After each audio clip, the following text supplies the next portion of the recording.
Before the ocean swallowed the world, giants ruled the earth, and angels broke heaven's laws for love. This is the forgotten tale whispered in fragments of a paradise lost, a flood foretold, and the man who walked with God while the world fell apart. In the beginning, there was only silencia, vast, formless expanse untouched by time, void of shape or breath. Then, without sound or warning, light pierced the nothingness. It did not flicker or rise gradually. It simply was, dividing shadow from illumination. From that single act, the heavens unfolded like a scroll, infinite layers of space and firmament stretched out by invisible hands. The highest realms, beyond mortal comprehension, shimmered with purity, places where divine beings moved like flame across crystal seas. Below, earth stirred into being, cradled in the hollow of the cosmos. The earth was not empty for long. Waters swirled in primordial chaos until they were called into order. Dry land rose from the deep, not by violence, but by command. Mountains grew like bones beneath the skin of the world. Rivers slithered into their beds, and forests clothed the land in living green. Stars took their places in the sky like watchful eyes, silent sentinels above a world waking to purpose. The sun ruled by day, the moon by night, and time itself began its long procession.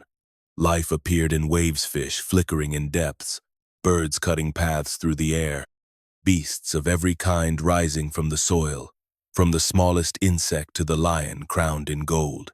But none bore the breath of the divine. None yet mirrored the one who had spoken all into motion. Then came humanity, formed not merely of dust but of intention. The first man was shaped by the Creator's own hands, animated by breath not air, but spirit. His eyes opened to a world not yet marred, a realm of balance where every leaf and creature moved in harmony with the pulse of heaven. He was given a garden, a paradise planted eastward in Eden, where fruit hung heavy on unblemished trees, and the rivers ran clear and cold. In that place, the veil between heaven and earth was thin, a membrane of shimmering possibility. The Creator walked there too, not as myth, but as presence. Words passed between divine and human, not in riddles or thunder, but in intimacy. From the man's side came the woman, not lesser, but made from the same breath, the same dust, the same fire of intent. Together they named the world, called its beasts, tended its soil, and walked unashamed beneath the canopy of stars. Above them, divine beings watched in silent celestial sentinels who did not yet interfere. The order was perfect. The laws are unbroken. The boundary between the eternal and the temporal, the heavenly and the earthly, was clear. The world moved in rhythm with its Creator, and all was good. But even then, in the perfection of Eden's breathless beauty, something ancient and restless stirred beyond the edges of light, waiting for a crack in the order. For even in paradise, the seeds of rebellion had already taken root. They lived in a world without sorrow, where the wind carried no scent of decay, and each dawn was unmarred by regret. Adam and Eve, the first of their kind, walked within the garden as part of its rhythm, not rulers nor servants, but stewards whose hearts beat in time with creation. They knew no death, no hunger, no shame. The rivers whispered secrets as they passed, and even the beasts, untamed yet gentle, bowed in recognition of their place in the divine order. Every fruit was theirs to taste, every path theirs to wander. The voice of the Creator came in the cool of the day, not with wrath, but with delight, as one walks with a friend. Eve laughed first, and Adam marveled at the sound. They made language from wonder, from the thrill of naming things not for ownership, but for knowing. They explored the world together, unburdened by time or memory. But in the heart of the garden, beyond the trees heavy with figs and olives, there stood one tree that bore a different weight: knowledge. The command had been clear, yet not harsh. From every other tree, freely eat, but from that one, the tree of the knowledge of good and evil, they must not touch. For in it lay the mystery of choice, of knowing too much, too soon. The serpent came not with force, but with suggestion, clothed in curiosity and persuasion.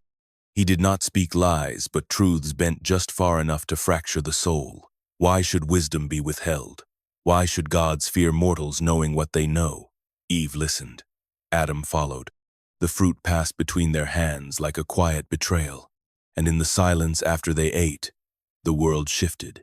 Their eyes opened, and with sight came the knowledge that they were naked not only of clothing but of innocence. Shame crawled over them like cold ash. They hid, though there had never before been need to hide. When the voice of the Creator returned, it was not in delight but sorrow, not thunderous, but grieved. The order had been broken, the veil torn.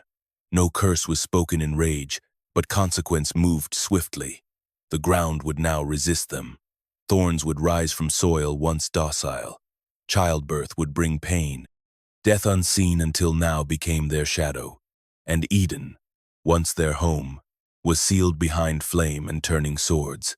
They were sent out eastward, not to be destroyed but to begin. Their faces turned from paradise. They stepped into the wilderness where history would be written not in peace, but in struggle. Still, they carried the breath of the divine within them, flickering but unextinguished. And even as they wept at the gates of Eden, the world beyond waited for their children, and the long story of humanity began. The sun rose over tilled ground and wild pastures, warming the hands of two brothers born from exile. Cain, the elder, walked the furrowed fields with calloused palms and thoughts heavy as soil. Abel, his brother, moved among his flocks, speaking softly to lambs and lifting his eyes often to the sky. They were the sons of Adam and Eve, born outside Eden's walls, their lives forged in labor and longing, their days shaped by the memory of a garden they would never see. Both sought to honor the Creator in the only way they knew. Cain brought from his harvest fruits and grains pulled from the reluctant earth. Abel laid down the best of his flock, blood and breath offered back to the one who gave it. Smoke rose from both altars, but only one found favor. No voice declared it, no thunder split the skies. But Cain saw something in the way the wind moved. In the silence that followed, he knew. His offering was refused, his heart laid bare. Jealousy stirred like fire behind his eyes, not all at once, but slowly, curling through his chest until it eclipsed every thought. The next time they were alone, in the field with no witnesses but the earth, Cain spoke to his brother. What words pass between them are lost. Only the ending remains. Cain's hand, raised in fury. Abel's blood, soaking into the ground that had once grown only seed. The Creator's voice came, not in wrath but grief. Where is your brother? Cain, unable to face the weight of his deed, answered with defiance. Am I my brother's keeper? But the earth had already spoken. Abel's blood cried out, a sound that could not be silenced. And so came the curse, not death, but wandering. Cain would not be destroyed, only marked and sent away, a living echo of his crime. The soil he loved would resist him. The world would recoil from him. Yet even in judgment, mercy lingered. A sign was placed upon him, not of shame, but of protection, a divine restraint against vengeance. Cain fled east, building a city in a world still empty, naming it after his son as if to forge permanence out of guilt. His descendants filled the land with music and metal, with cities and invention. They built, they ruled, they multiplied, but the shadow of their ancestor clung to them restless, proud, unrooted. Meanwhile, Adam and Eve bore another son, Seth, born not to replace, but to renew. Through him a quieter line emerged, one that remembered Eden not with defiance but with reverence. They called upon the name of the Lord, their voices rising like a fading echo of a garden now lost. And so the world split not by geography, but by spirit. Two lines, two legacies, one marked by blood and exile, the other by hope and remembrance. The fracture that began with a brother's death would widen with every generation. East of Eden, where the soil still bore the sorrow of exile, a new lineage took root, not with the ambition of cities or the forging of iron, but with quiet faith. Seth was born to Adam and Eve in their grief, not as a replacement for Abel but as a continuation of a promise they barely understood. In him, the breath of the Creator still whispered, faint but unbroken. His birth was not marked by conquest or vengeance, but by remembrance, and in time, his children would remember too. They were shepherds and wanderers, not kings or builders. They did not raise monuments or walls. Instead, they raised altar-simple stones, stacked with reverent hands, where smoke curled upward in the twilight and prayers drifted toward heaven like incense. These early men of the Sethite line walked not in rebellion but in reverence, holding fast to the fading memory of Eden's order. They kept the names of stars and seasons, read the signs in wind and water, and taught their children not how to rule, but how to listen. Enoch, grandson of Adam, was the first in this line to lead his people in calling upon the name of the Lord openly. It was no longer enough to remember. In a world growing louder with the noise of Cain's cities, the Sethites spoke aloud their longing for the one who had once walked among them. Their voices rose from mountaintops and valleys, soft but sure, like the first light before dawn. Generations passed, and the world changed. The descendants of Cain filled the plains with music that glorified man, with weapons that pierced not only flesh but the harmony of creation itself. But in the highlands and forests, the children of Seth lived close to the earth, untouched by metal or empire. They knew that strength lay not in dominion, but in alignment with the Creator's design.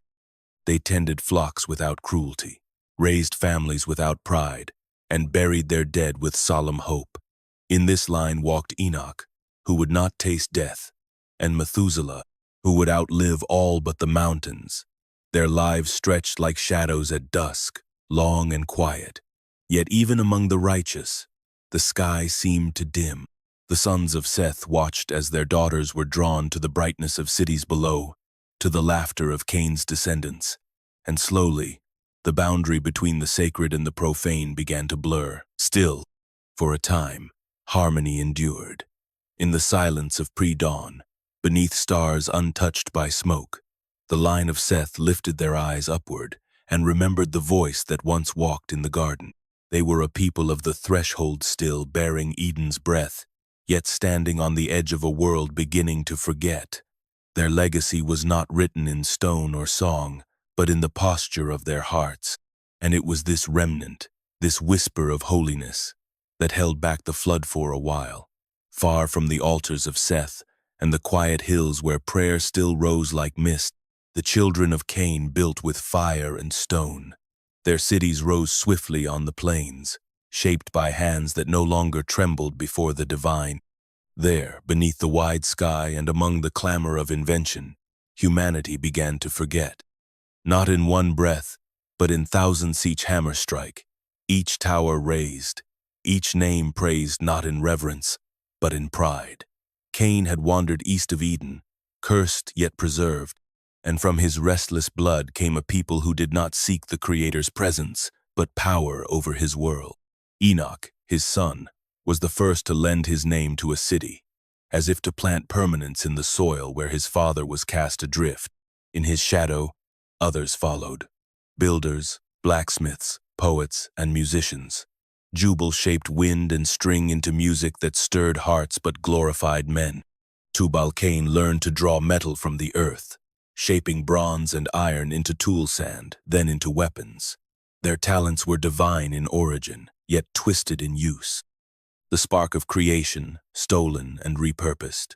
Women of striking beauty adorned themselves in polished metals, their eyes lined with powders drawn from riverbeds.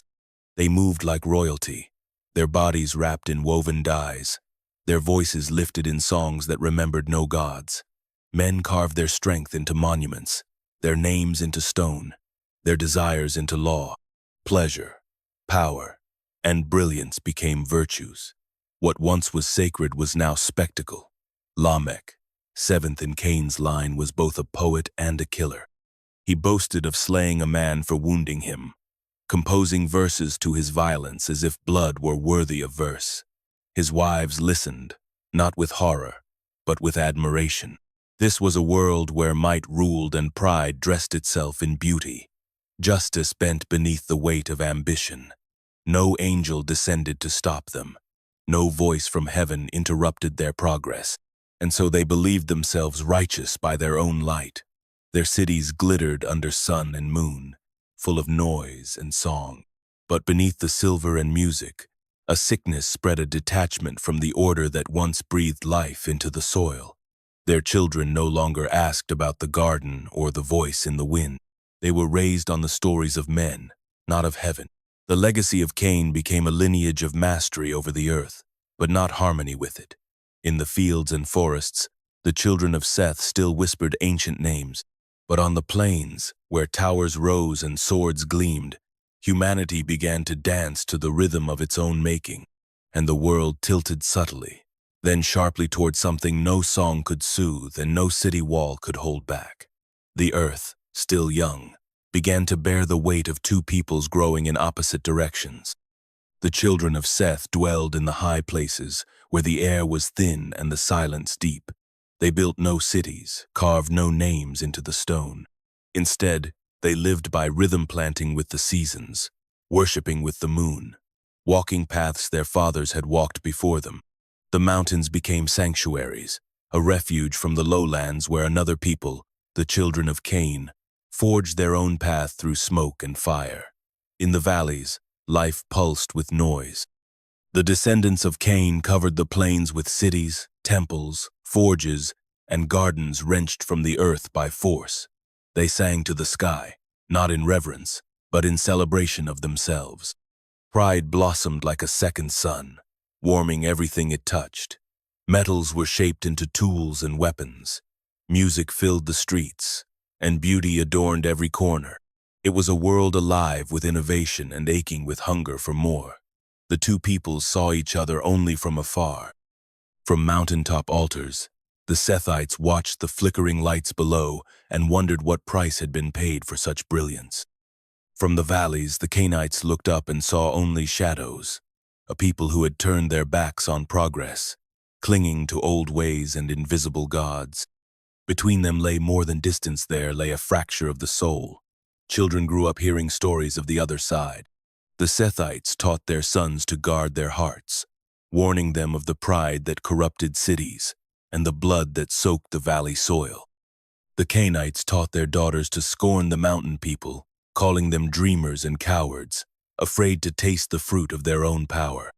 Suspicion calcified into disdain, and the world drew its breath between two visions of life, one shaped by humility, the other by desire.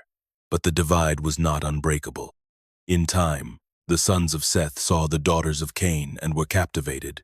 The veils, the ornaments, the eyes outlined in ash, they were unlike anything in the mountains.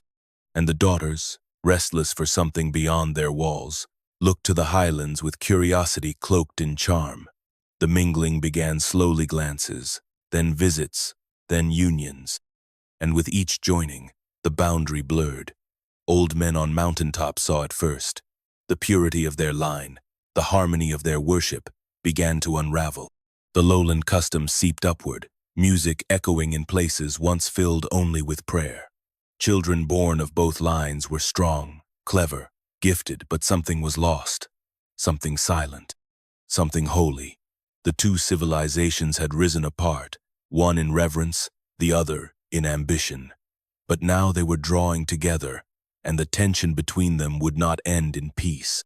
For when the sacred mingles with the profane, it does not create balance, it creates fracture. And the world, already trembling at its edges, began to lean toward a fall. Long before the floodwaters were whispered into being, before giants walked or cities fell, there were the Watchers. Not angels in radiant glory, nor demons cast down in chains, but something between sentinels.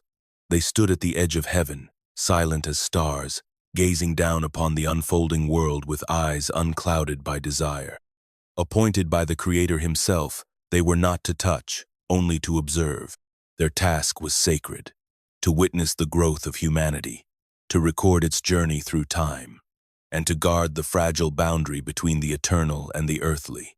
They descended not in fire or thunder, but in silence, unseen by the sons of men.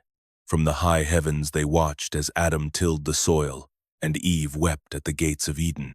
They saw the first altars rise in the mountains, saw Cain's cities bloom in the valleys like poisonous flowers. They watched births and funerals, joy and violence, all unfolding beneath the slow-turning sky. Each moment was marked, remembered, carried back into the courts of heaven where the story of earth was etched in divine memory. They were many in number, but few in name. Among them stood Samyaza, mighty in presence and first among equals, his voice like wind across stone. Around him gathered 200 others, each radiant, each cloaked in silence. They lingered upon the high places of the earth mountaintops, deserts, edges of wilderness far from human eyes, yet never absent. At first, their hearts were steady. They did not question. They did not interfere. But as generations passed and the children of men grew in number and beauty, a different kind of watching began. No longer detached, their gaze lingered. What had been observation became fascination.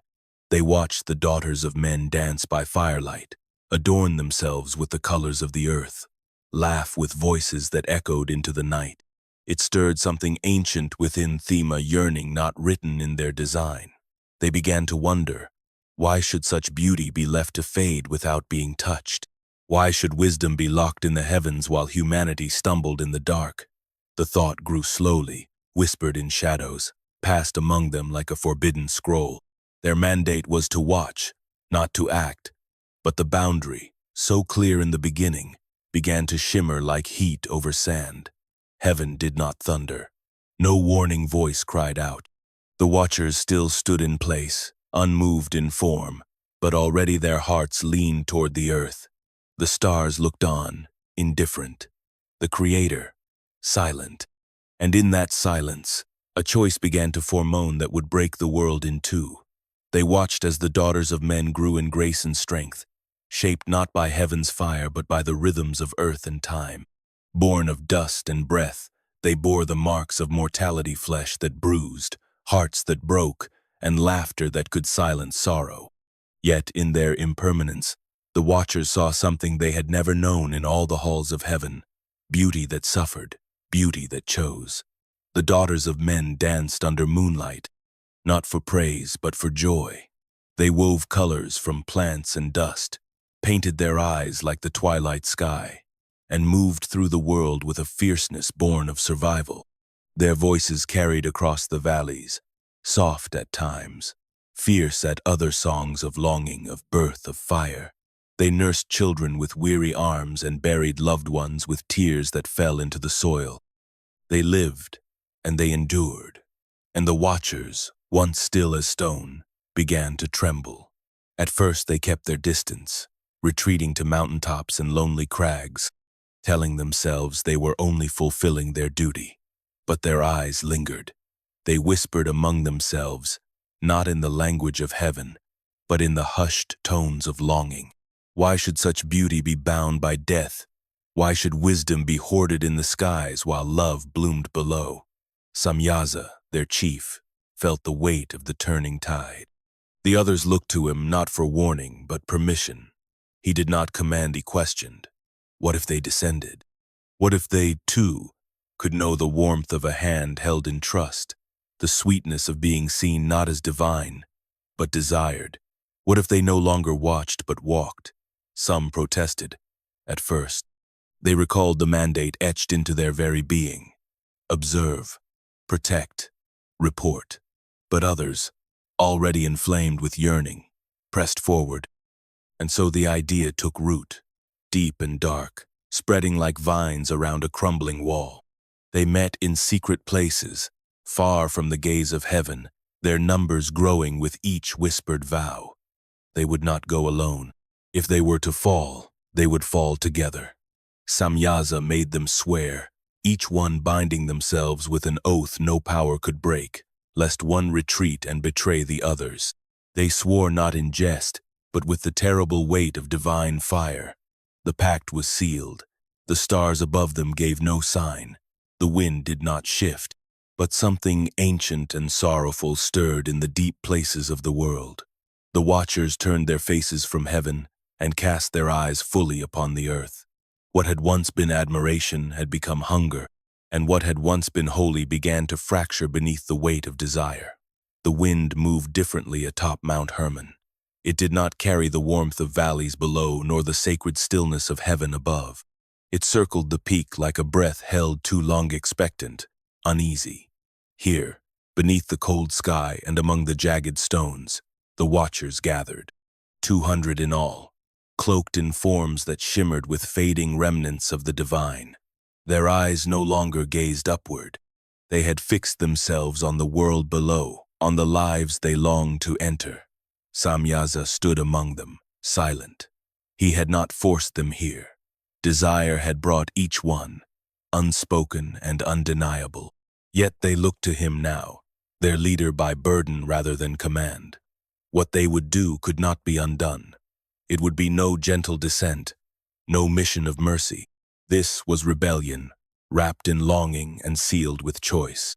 And they needed assurance to know that it was right, but that they would not fall alone. "If I alone descend," Samyaza said, his voice grave and even, "I shall bear the full punishment. You will watch from your heights and leave me to perish." His words echoed against the stone, stirring unease. "Swear with me, all of you, that we shall share this fate. Let no one withdraw once we begin." A hush settled. Then, one by one, voices rose not with hesitation, but with certainty forged in fire. They did not speak the names of heaven. They did not call on the Creator. Instead, they bound themselves to each other, the pact sealed not by divine will, but by unity and defiance. Oaths spoken by immortals rang across the mountain, solemn and final. The earth itself, ancient and listening, seemed to absorb their vow. They called it sacred, though it was not. They called it freedom, though it was fall. Beneath their feet, the stone remembered. The peak that had once touched the edge of heaven became the altar of their descent. There, the watchers abandoned eternity for the promise of a momentone taste of love, one claim of flesh, one glimpse of a world they were never meant to hold. They came down from Hermon like shadows folding into light. No thunder followed them. No fire fell from the sky. Their forms took shape as mental, beautiful, radiant with the last glimmer of their former place. And the daughters of men beheld them and did not flee. They saw no danger in the gaze of stars-grown flesh. They saw only wonder. But in heaven, the silence deepened. The watchers had fallen not by force but by choice. Their feet touched earth, and the boundary split. The oath at Mount Hermon held. What followed would not be peace, but a rupture between worlds, between law and desire, between what was created and what was never meant to be. They descended not in wrath, but in silence, as twilight shadows stretched across the land before night fully claimed it. No trumpet announced their fall, no angel wept aloud, and yet the sky seemed dimmer for it. The watchers, 200 in number, once stars in the Creator's courts, stepped across the threshold that had once marked eternity from time. And the world, still young, shuddered under their arrival. They took human form, but not as mortals knew it.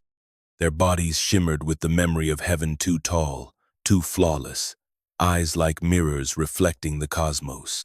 The daughters of men, who toiled in fields and raised children with worn hands, looked upon these beings and felt both awe and forgetting. The watchers spoke gently. They offered gifts, and in that giving, they began to reshape the world. The divine order once so carefully set and placed her like parchment under fire. These were not emissaries sent by heaven, nor guardians keeping watch from afar. These were sons of eternity who had abandoned their post, stepping into flesh, into marriage, into lust. They took wives from among the daughters of men, and the women did not resist. Who could, before such beauty, such wisdom, such promise? Love, some called it. But it was not the love born of humility and sacrifice. It was hunger cloaked in tenderness. The union of heaven and earth was not celebrated above. It felt like a rupture, What had been separated for the sake of harmony was now mingled in defiance. The Creator did not thunder, the firmament did not crack, but all of creation knew something had been violated. Birds flew strange patterns, trees bore fruit out of season. The stars themselves shifted subtly, marking the beginning of a new story, one not written in the language of the righteous, but in the language of rebellion. The Watchers did not stop with love. They taught. Secrets once meant for heaven's inner courts spilled like oil onto soil. Metal was drawn from stone and forged into weapons. Stars were mapped with divine precision. Herbs were ground not for healing but for control. Women learned to shape their beauty with pigments pulled from roots and ash. Men learned to shape death with blades that could sever bone from bone. Knowledge, sacred and slow by nature, now spreads like fire through dry reeds. The world quickened. Villages turned into cities, desires into dominions. Power was seized and wonder twisted. What should have unfolded across centuries happened in generations, and not with wisdom, but with greed. Heaven watched still, but the silence was no longer of peace, it was the quiet before reckoning. For what had fallen was not just angels, but a portion of heaven itself. It now walked the earth, clothed in human flesh, sowing seeds that would one day reap a storm. They came together beneath moonlit groves and in the hidden valleys between mountains, where no eye from heaven could see her, so they believed. The Watchers, radiant and unbound, took the daughters of men as wives, not with violence, but with allure, with whispered promises wrapped in ancient tongues. The women, captivated by the mystery in their eyes and the strange warmth of their touch, entered into union with beings who were not of this world. It was not love as mortals knew it. There was affection, perhaps even tenderness, but it was a love born of imbalance between the eternal and the fleeting, the powerful and the vulnerable. These unions, forbidden since the foundations of the world, broke a barrier more ancient than stone. They unfastened the seam between heaven and earth, and from that breach came a new generation, one that belonged to neither realm. The Nephilim were born not in silence, but with the trembling of the earth. From the first breath they took, the world recoiled.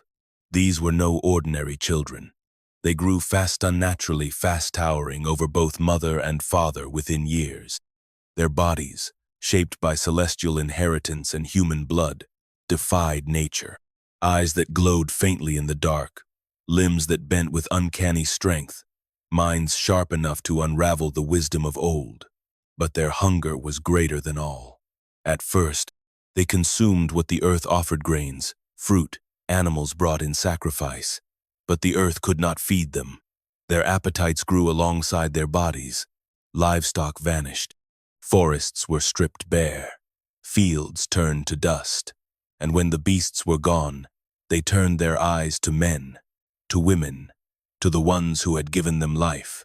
Flesh became meat. Blood became wine. And their cries echoed through valleys once filled with song. Yet these giants were not mindless. They built as they devoured. With the knowledge their fathers had gifted and twisted further, they constructed palaces of stone, raised cities that scraped the clouds, and fashioned tools no human hand had ever conceived. Their voices spoke languages no man had taught them, and they ruled over the peoples of the earth like gods. Their mothers, once enamored, wept in silence. Their fathers, the Watchers, watched with pride and fear, knowing they had unleashed something they could not contain. What was meant to be holy had become monstrous. The Nephilim bore the brilliance of heaven, but none of its restraint. They were children of transgression, born from the trembling fault line where divinity had touched the dust too closely. And though heaven remained silent, the stars grew colder. The balance had shifted.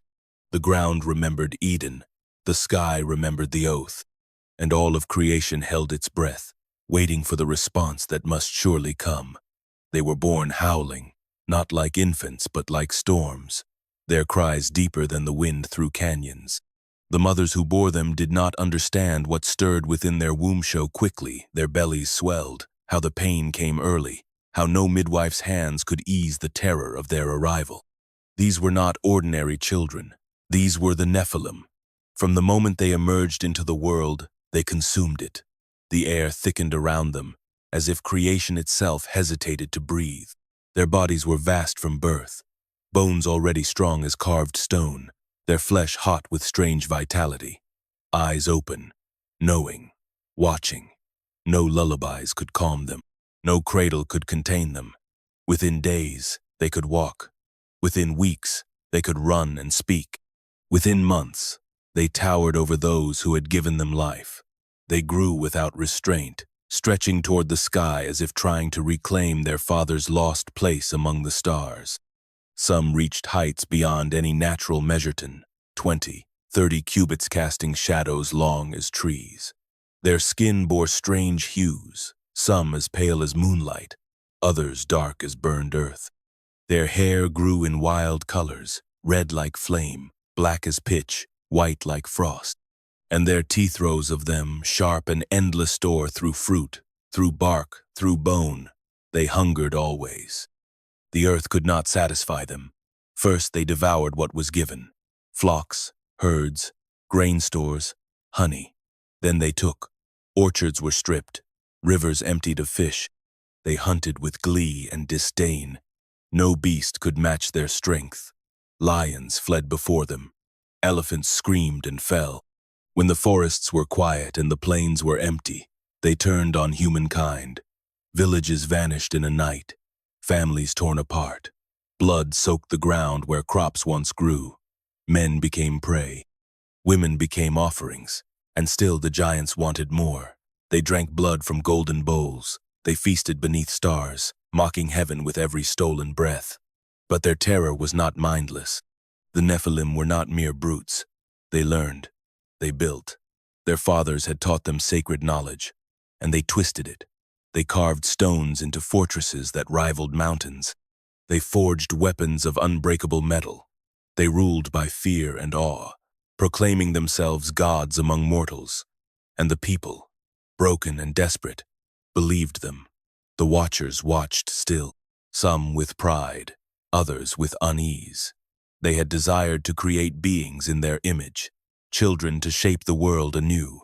But what had emerged from those unions was not the next stage of life, it was something else, something unfit for either heaven or earth. Creation groaned beneath their feet. Trees died in silence. Waters recoiled. Birds forgot their songs. The sky darkened by degrees, as though the stars themselves turned their faces away. The Nephilim were the fruit of rebellion, beautiful, terrible, unstoppable, giants in flesh, monsters in spirit. They walked the earth like living judgments, and everywhere they passed, the ground whispered of doom. The gifts came slowly at first, like seeds cast into soil that should never have been tilled.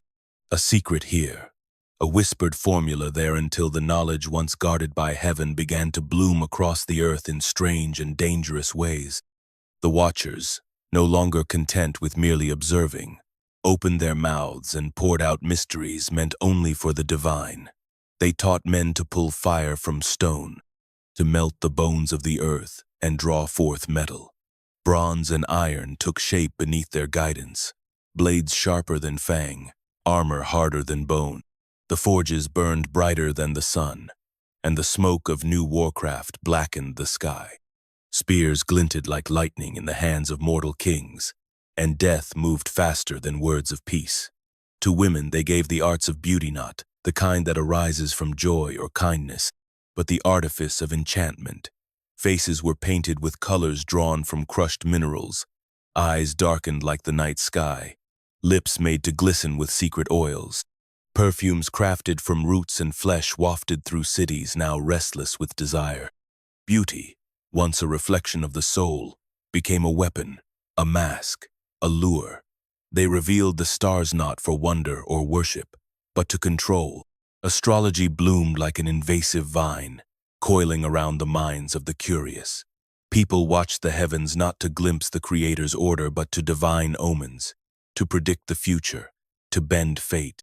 The sky, once a testament to divine rhythm, became a map of control, and the watchers smiled. Herbs were no longer gathered for healing alone, but for sorcery. Potions brewed in secret rooms caused love to bloom unnaturally, caused enemies to weaken, caused children to be born twisted. The line between medicine and magic blurred, and the wise were replaced by those who could manipulate unseen forces for gain. The world transformed quickly under this new flood not of water, but of revelation. Cities sprang up overnight, fortified and cruel. Armies marched with weapons born of forbidden knowledge. Kings made pacts in shadows. Sorcerers muttered invocations to names not written in any sacred scroll. And all the while, the Watchers stood above, enthroned like gods among mortals, worshipped by the very ones they had corrupted. They had brought light, they claimed, but it was a cold and flickering fire. What they had given was not wisdom, but power without purpose, knowledge without the spine of reverence. The earth shuddered beneath the weight of it. Forests thinned, rivers slowed, the sky changed hue. Even the beasts grew uneasy. Humanity, meant to walk in harmony with creation, now marched to rhythms taught by those who had abandoned heaven. In silence, the stars burned on, unchanged, but heaven had begun to stir. For the gifts that glittered in men's hands were not blessings, they were warnings, carried on the breath of angels who had fallen too far.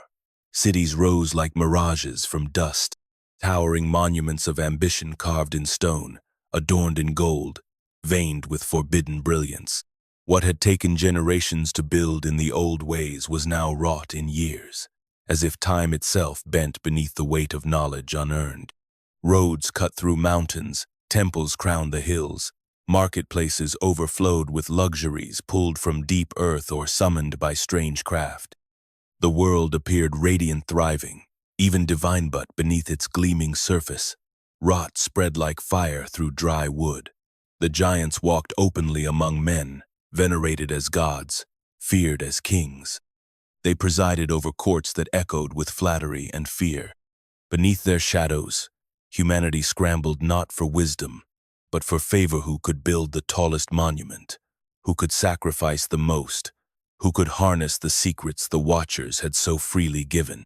A false peace covered the land, built not on balance or justice, but on dominion and spectacle.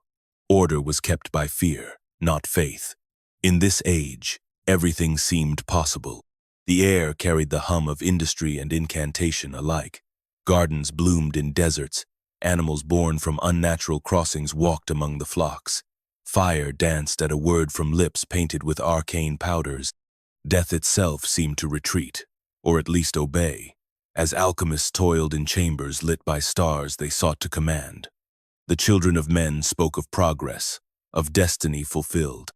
They looked to their cities and called it greatness, but heaven looked and saw only perversion. For the beauty of this world was cold. The music that played in temples was hollow. Joy had been replaced by appetite, peace by control, love by enchantment. Humanity no longer sought the Creator, they worshipped what their hands could fashion, and those who taught them how. And the Watchers, seated on false thrones, drank deeply of that worship. They paraded as liberators, as bringers of light, while the divine law they once guarded lay broken at their feet. The sons of Cain ruled the valleys, their cities glittering like stars fallen to earth. The line of Seth had grown smaller, more silent, retreating to the mountains, their altars worn with weeping. They watched as the world forgot Eden, forgot its source, forgot itself, and still the earth bore it all, trembling but unbroken. Seasons continued, though their rhythms grew strange. The animals watched with wide eyes and waited. Even the rivers slowed, as if unsure of where to flow next. The golden age was an illusion. What gleamed was not gold, but rust polished bright. What grew was not life, but imbalance stretched thin over time. The corruption sang sweetly, its melodies caught in every stone and every breeze. Yet somewhere behind the brilliance, beneath the splendor, the heavens watched and the reckoning prepared its voice. The world that once pulsed with quiet harmony began to fracture. Forests that had stood for ages, canopies so dense they dimmed the sun, fell beneath the relentless appetite of giants and men alike. Trees were not felled with reverence but ripped from the ground by hands the size of oxen. Roots once buried in ancient soil dangled uselessly in the air. Whole groves disappeared in a single season, their wood burned in forges or carved into palaces that scraped the clouds. Animals fled, but there was nowhere to go. Beasts that once roamed freely across plains and hills were hunted to exhaustion. The giants, never satisfied, devoured with no thought of balance. Herds were slaughtered faster than they could replenish. Even the predators, once feared by men, now hid from beings that consumed not out of need, but conquest. Species vanished, names lost before they were ever spoken. The rivers, burdened with ash and blood, slowed. Their clear voices, once singing through the land, grew silent or bitter. Where once fish leapt in morning light, now floated dead things, bloated and forgotten. The air grew thick with smoke and strange fumes, rising from metalworks and altars built for rituals not of earth or heaven. Skies that had once mirrored the purity of the firmament darkened with unnatural storms, the clouds shaped not by wind but by the sorrow of a wounded creation. Crops grew distorted, fruits swelled too large, rotting before harvest. Roots twisted underground, some whispering of poisons drawn from soils now touched by strange energies. Insects multiplied in unchecked swarms, feasting on what little remained. The natural order rhythmic, sacred, precise buckled beneath the weight of imbalance. Even the seasons lost their way. Rains came when the ground was dry and cracked from heat. Snow fell where palms once grew. The stars themselves seemed to shift, unfamiliar in the night sky. Birds flew in patterns that made no sense, and their songs turned mournful, almost warning. And still, the cities expanded. Still, the watchers taught, and the giants consumed. Humanity, once stewards of a living garden, had become parasites in a dying world. The corruption had sunk into the bones of the earth, and the earth responded with tremors, with floods in strange places, with cracks that split the land as if it, too, sought escape. Those who remained faithful, the few who still whispered the Creator's name, looked around and wept. They remembered the scent of untouched valleys, the sound of rivers unhindered, the peace of a night where stars spoke truth. Now, they heard only the groaning of creation and the distant thunder of judgment drawing near. The world had not ended, but it had changed beyond recognition. It wore a mask of progress, yet every breath carried decay. And somewhere deep beneath the soil, where roots no longer held and water ran black, the first tears of the flood gathered in silence. From the chaos of a world unraveling, the giants rose not only as monsters of appetite, but as kings with crowns of stone and fire. No longer content to walk beside men, they set themselves above them, towering figures who cast shadows across entire valleys. Their strength had already made them feared. Now they demanded obedience. Oya and Haya, twin sons of the fallen chief Samyaza, were the first to carve out realms. One ruled through brute force, the other through cunning and visions. Oya's throne was built from the bones of beasts too large for memory, his banners soaked in the blood of those who defied him. He marched across plains, pulling city walls down with his bare hands, his roars cracking stone. Behind him, fires burned where forests once stood. Haya claimed mountains, drawing the stars on their peaks in symbols no man could read. He was quieter than his brother, but no less dangerous. Dreams whispered to him, and through them he claimed divine right to rule. His subjects followed not because they were forced, but because they believed he saw the future. He offered protection, prophecy, and power, but all of it led deeper into ruin. Then came Gilgamesh, born of both divine and mortal blood, whose name echoed louder than any. His strength was said to surpass even his giant kin. He built cities the size of kingdoms, their walls stretching for miles, their gates guarded by beasts crafted in secret rites. He tamed rivers with his will, carved his name into cliffsides, and set himself above both men and gods. His rule was brutal, magnificent, tragic. He sought immortality not as a gift, but as a right stolen from the heavens. These were not rulers in the way men understood. Their kingdoms were not guided by justice, but by awe and fear. They demanded tribute grain, gold, lives. The strongest were taken as soldiers. The beautiful were claimed as consorts. Sacrifice became a way of life, a means of survival beneath the gaze of their towering lords. Some worshipped them as gods, forgetting the Creator who once walked with man in Eden. Others rebelled and were crushed beneath feet the size of oxen. The giant kings reshaped the world in their image. Temples rose where stars had once been watched in reverence. Laws were etched into stone with fire, declaring their bloodlines eternal.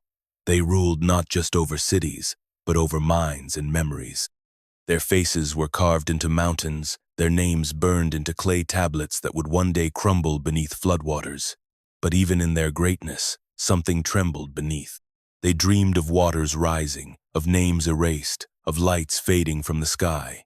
They claimed the earth, but not its peace. They built thrones, but not eternity. And in their moments of solitude, even the greatest among them looked to the heavens with unease, knowing that what is stolen from above is never kept without cost. At first, humanity watched the rise of the giants with awe and trembling. The sons of heaven who strode like mountains through the cities seemed like living god-cements, radiant, terrible. Their voices echoed like thunder across plains. Their footsteps made the earth groan beneath them. To many, they were salvation in an age of turmoil. To others, they were the end of the world wearing a crown. People bowed. They built shrines, brought offerings, sang songs not to the Creator but to the children of the Watchers. In the valleys and growing cities, the old ways faded like mist. Names once spoken in prayer were replaced with chants of Gilgamesh, Oya, and Hahya. The memory of Eden became legend, the law of heaven a forgotten murmur beneath the roar of conquest and spectacle. The giants rewarded devotion with gifts stolen from heaven. Those who served them were taught secret art show to bind spirits, how to shape metals with fire and word, how to read stars not for wisdom but for power. Cities flourished, but not in righteousness. Towers rose, not to reach the divine, but to defy it. Humanity had entered a golden age of iron and blood, yet not all bowed. In the highlands and wilderness, remnants of the line of Seth held fast to what was true. They remembered the Creator, whispered his name beneath open skies, and watched the world spiral into madness with tears in their eyes. They did not resist with armies, for what sword could pierce a giant's skin, but with silence, with prayer, with exile. They raised their children in caves and forests, away from the poisoned light of giant cities, hoping that righteousness might endure past the flood they began to feel stirring in the deep places of the world. But even among the faithful, despair grew. Temptation reached even the hills. Some broke away and descended, lured by knowledge, by beauty, by the promise of protection. They returned with eyes that no longer recognized the stars and hearts twisted by things they could not unlearn. Others simply gave up, fading into dust, their songs ending mid-verse. As for the rest of mankind, those who neither fled nor resisted, they adapted. Morality became a tool, truth, a matter of survival. The strong ruled, the weak served. Sacrifice became normal. Children were offered to the giants for favor. Rituals once condemned became tradition. Men took many wives, not for love but for legacy. Women adorned themselves with charms and cosmetics taught by the Watchers, not for beauty but for power. In the shadow of the giants, humanity lost its shape. They forgot how to walk humbly with the Creator. They forgot the sound of his voice in the garden. They forgot they were made in his image. And the world, watching its stewards descend into chaos, cried out in ways only the stars could hear. Judgment was no longer distant. It had begun. As knowledge spread like wildfire from the mouths of the fallen, curiosity curdled into obsession.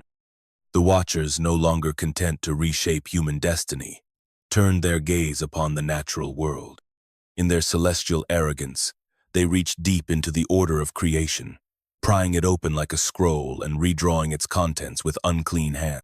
What had been spoken into being with perfect harmony, they tore apart and stitched anew. They began with the beasts of the field and birds of the air. creatures whose forms had once reflected divine intention.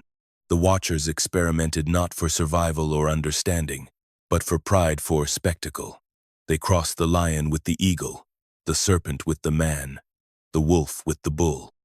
From their work emerged monstrosities that could not belong to either heaven or earth, hybrids of sinew and fang, claw and wing, things that defied nature's symmetry. In hidden chambers beneath mountains and deep within forest groves, the Watchers taught men the unholy arts of splicing flesh and fusing bloodlines. They used incantations in iron, bone-carved tablets, and forbidden herbs. Beasts were bred in pens of fire. Calves were born with eyes that could see into souls. Dogs grew tall as horses, with tongues of flame. Insect wings beat from the backs of scaled beasts, and serpents slithered on limbs too many to count. These were not mere animals, they were war machines, status symbols, tools of terror. Giants rode abominations into battle, their mounts screeching with the voices of many beasts. In the arenas of the giant kings, these creatures tore each other apart for sport, their blood-soaking altars raised to nameless powers. Men watched, cheered, and learned, but the experiments did not stop with beasts. The Watchers turned toward humans, blending bloodlines, altering growth, manipulating the womb itself. Some children were born with scales or feathers, others with strength beyond what flesh could hold. Not all survived. Many perished in agony, their malformed bodies unable to bear the weight of unnatural essence. But those who lived were neither human nor giant creatures of liminal existence, feared even by their creators. Creation groaned. The ground beneath these laboratories of transgression grew cracked and restless. Animals fled entire regions. Plants withered. Storms gathered above places where the boundaries between kinds had been violated. The laws set in motion at the dawn of time were unraveling. Even the Watchers, in rare moments of clarity, began to fear what they had unleashed. They could control neither the creatures nor the consequences. The hybrids bred faster than expected, spreading across plains and mountain ranges. Some turned on their creators. Others simply disappeared into the wild, waiting. The world was becoming something else, something strange and broken. Heaven watched in silence, but not for much longer. While the world below danced on the edge of ruin, a lone figure walked in silence above the noise. Enoch, son of Jared, seventh from Adam, neither fled from corruption nor joined it. He did not build cities or seek power. He did not worship the giants, nor curse them. Instead, he listened, and he watched. His dwelling was far from the plains where giants ruled and humans bowed. High in the hills where the air was thin and the trees still whispered with Eden's memory, Enoch made his home. There, amidst wild fig trees and cool springs, he observed the unraveling of the world, not with fear, but with clarity. The Creator had placed something within him, a stillness, a fire, a voice. He heard it in the wind. He saw it in the stars. Enoch walked with God, not in myth or metaphor, but in truth.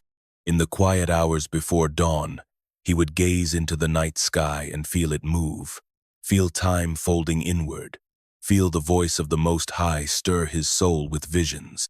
He did not seek these messages. They came like thunder behind the veil. And Enoch, unlike others, did not run. He wrote what he saw, not on stone tablets passed down by angels, but on the skins of animals, on bark and parchment, with inks made from herbs and ash. His writing spoke of heavenly realms and ranks of angels, of hidden places beneath the earth, of doors between worlds. He recorded dreams that were not his own, sent to him like scrolls on the wind. He named the stars and their paths, mapped the seasons, marked the signs. While the Watchers taught corrupted arts, Enoch revealed the order behind the visible world, the rhythm that heaven had written into all things. People whispered of him. Some feared him, calling him mad. Others sought him out, begging for answers. Enoch offered neither blessing nor curse, only truth. He warned of the balance tipping, of a judgment coming not in anger, but necessity, of waters already rising in places unseen. Even the Watchers noticed him. From their hidden strongholds, they felt the weight of his prayers in the air, like the pressure before a storm. They sent messengers, at first to watch him, then to ask him, finally to plead. But Enoch remained unmoved. He belonged neither to heaven nor to earth, yet somehow bridged both. A man, but not merely. Mortal, yet unafraid of eternity. As the giants grew restless and the sky grew heavy, Enoch stood alone a witness, a scribe, a voice of righteousness in a world that had forgotten what righteousness meant. While others crowned themselves gods or monsters, he lifted his eyes and waited, and heaven, watching him, began to stir. It began quietly, like the first tremor before the mountain breaks. Among the Nephilim, creatures of towering strength and endless appetite, sleep once held no fear. They dreamed rarely, and when they did, it was of conquest and fire. But then the visions changed. One by one, they began to wake in the night, eyes wide with something new. Not hunger, not fury, but dread. The first dreams came to Hahya, son of Samyaza. He saw a vast garden stretching across the world, its trees heavy with fruit, its rivers clear and slow. But then came a wind unnatural, sharp as blade sand with it. A host of radiant beings, their faces hidden by fire. They uprooted every tree with a single motion, casting them into darkness. Nothing remained, not even the soil. He awoke roaring, not in rage, but confusion. Soon after, Oya, his brother, dreamed of a great stone descending from the heavens. It hovered over the land like a cloud, then fell with weight no earth could bear. Inscribed on it were Nameshi's own among the meech etched with light. One by one, the names vanished, washed away, forgotten. Then Mahawe dreamed. Wings outstretched, he flew over a world drowning. Mountains barely peaked above churning seas. Cities crumbled beneath the waves. He saw his own body sinking slowly, arms outstretched, reaching towards something unseen. Before he could cry out, the dream dissolved into black water. Each giant thought his dream unique. But when they spoke, they found common symbols, gardens destroyed, names erased, floods without end. They met in secret councils, no longer to boast of dominion, but to share these grim visions in hushed voices. Even the most arrogant among them could not deny it. Something beyond their power was stirring. The watchers heard their sons speak of nightmares and grew silent. They too remembered dreams long ago, before they fell, of beauty, of music, of radiant thrones. Now their sleep, if it came at all, brought only stillness. But their children trembled in darkness. Not all giants believed the dreams. Some mocked them, claiming fear had made their brethren soft. Others plotted rituals to silence the visions, calling on the old names the watchers had whispered. A few prepared for war, hoping to crush whatever force approached before it could speak. But most felt it, deep beneath flesh and bone. The dreams were not madness. They were warnings. They were judgments. And they came not from within, but from beyond, from a place they could not touch, no matter how high they climbed. In these nightmares, the giants saw not death, but reckoning, not chaos, but order returning to claim its due. Their bodies still towered over the earth, but inside, a shadow had taken root, a seed of fear, and perhaps, for the first time, a flicker of understanding. Something was coming, something greater than even they. The air was heavy with heat and unease when the giants gathered. They came from distant regions, valleys, ruled by stone fortresses, mountains carved with their names, forests where no human dared to walk. The summons had gone out not with words, but through dread. Each one had seen the signs, dark dreams, strange omens in the sky, the weight of an unseen watcher pressing on their souls. Oya and Haya arrived first, their massive forms casting shadows that stretched across the cracked earth. Behind them came Gilgamesh, whose breath stirred the dust into spirals, and Mahawe, wings folded tight against his back, his face unreadable. Others followed. Aram, son of Kokabel, who carried a staff of black iron. Hobabish, whose voice could break stone. Once, they would have fought each other for sport or dominion. Now, they stood together, grim and silent. The place chosen for the council was an ancient plateau, once green, now scorched and bare. No birds sang, no animals stirred. The ground had long since surrendered to their hunger.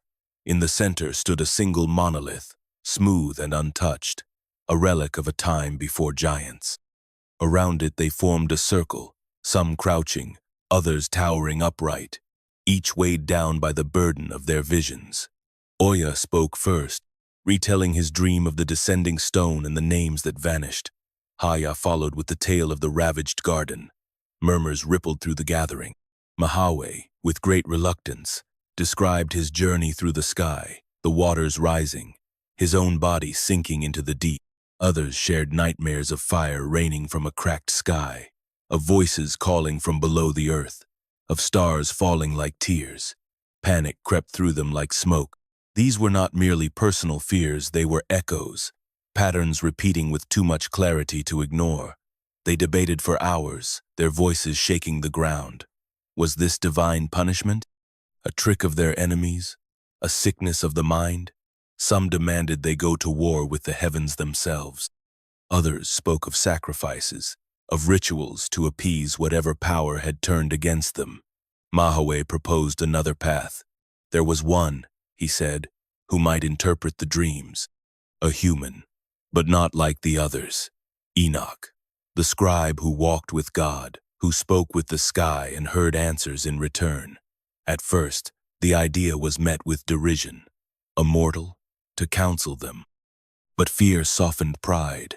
Their might had brought no peace. Their knowledge offered no clarity. And the dreams kept coming. So they agreed. Mahawe would fly to seek out Enoch, to plead not as rulers, but as children lost in a storm. As the council broke, and the giants returned to their realms, a silence followed them. Not the silence of strength, but of those who feel the walls of the world closing in. The sky above remained cloudless, bright and calm. But within them, a storm had already begun. Among the towering sons of the Watchers, none moved swifter or with more grace than Mahawe.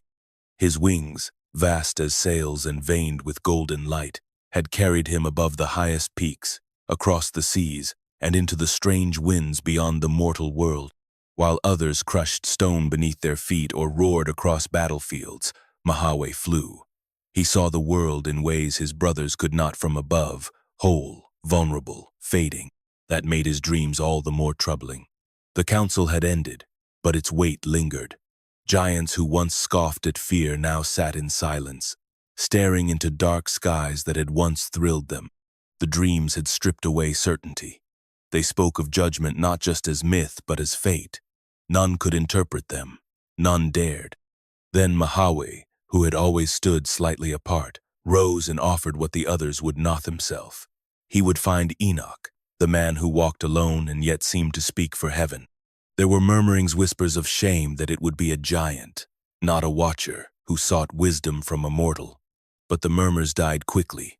Pride had no place in the face of ruin. Mahawe was chosen not only for his wings, but for something less visible, clarity of mind the others lacked. The morning he departed was still and strange. No wind stirred his feathers. No bird called. He stood on a cliff edge above a scorched plain, alone save for the flickering gazes of his kind. Oya clasped his arm in silent farewell. Hahya gave no words, only a nod. Gilgamesh, too proud to show fear, looked away. Mahawe stepped forward, wings flexing, then launched skyward into the breathless blue. His flight cut through silence. Below, the world stretched in ruin. Forests he'd once hunted in now bare stumps, rivers thinned to threads, human settlements flickering like candle smoke. He passed over cities where giants ruled like gods, over temples carved with symbols taught by fallen angels, and over ruins where nothing stirred. This was not how it was meant to be. He saw it now how quickly their gifts had rotted the world. Far from the centers of power, the land began to change. The light softened. Trees stood taller. The ground held shape. He followed signs only he could sense. Paths in the wind, movements in stars, the hush of sacred earth. Then, far ahead, a glimmer simple, still, pure. Enoch's dwelling.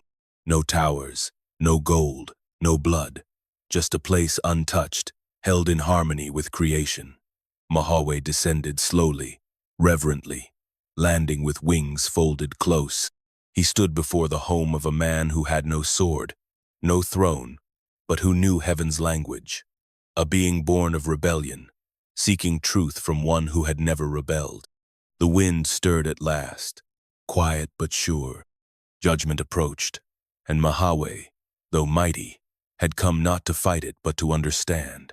Mahaway rose into a sky that once seemed boundless, now heavy with silence.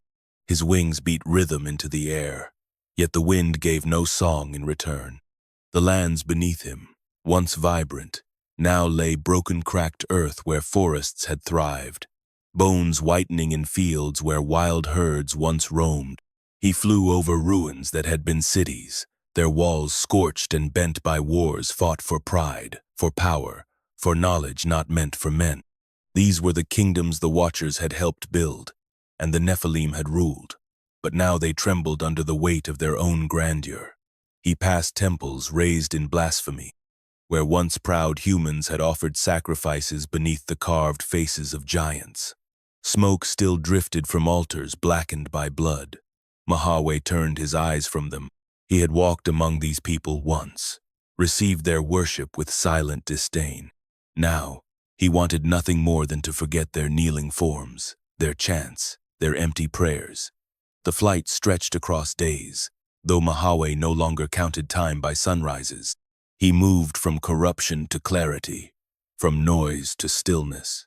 The ground below began to change. Trees stood in quiet groves untouched by fire.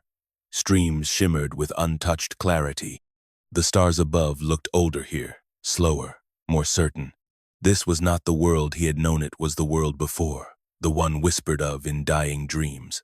He flew not only across land, but into memory. He recalled the first time he saw a sky undimmed by ash, a river clear enough to reflect his face, a moment of silence that held no threat. He had been a child then, if giants had such things. Before war, before pride, before the hunger that hollowed his kin from within. At last, from the crest of a ridgeline green with old life, he saw it, not a city, not a monument, but a dwelling small, unassuming, set among wildflowers and untouched trees. It breathed with a stillness unlike anything he had known. No walls guarded it. No weapons lay near, just the sound of water moving, wind bending grass, and the soft hum of a world in balance. He descended quietly, his vast wings folding around him like a cloak. There was no audience, no herald, only Enoch, already waiting outside the doorway, as if he had known all along that Mahaway would come. He was small, impossibly so, a single man against the vastness of the ruined world. Yet Mahaway felt something in him more vast than sky, deeper than the deep places the giants feared. He had flown across a world collapsing under its own rebellion. Now, he stood at the edge of something unbroken. A Nephilim, born of forbidden union, had sought out the last righteous Manot to conquer, but to listen. The mountains stood silent under the wide heavens, unmoved by the weight of the world's unraveling. Mahaway, broad-shouldered and weary, climbed its slopes with a solemnity foreign even to himself. His wings had folded long ago. Now he walked, each step deliberate, echoing through a place untouched by the corruption below. Here, time slowed. The air carried no scent of blood or ash, only wildflowers and cool stone. The birds did not flee him. The trees did not bend in fear. At the summit, Enoch stood already waiting, as if summoned by a voice deeper than sound. He was neither startled nor impressed by Mahaway's immense frame. He simply nodded and turned, leading the giant with quiet certainty toward a place beneath an ancient tree whose roots drank from a hidden spring. There, the prophet sat and gestured for Mahaway to kneel. The Nephilim obeyed without hesitation, lowering himself into the earth like a shadow folding in on itself. For a long time, there were no words. Enoch watched the horizon while Mahaweh watched Enoch. The prophet's silence was not hesitation, it was patience, the kind found only in those who walk with heaven. At last, the giant spoke. He spoke of the dreams, the flood, the tablets, the gardens torn from the earth.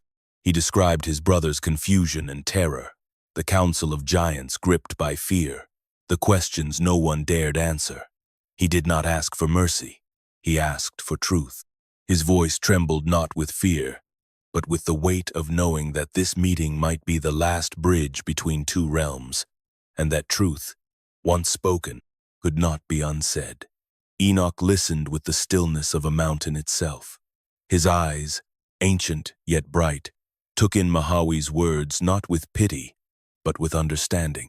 When he spoke, his voice was gentle but unyielding. The visions were real.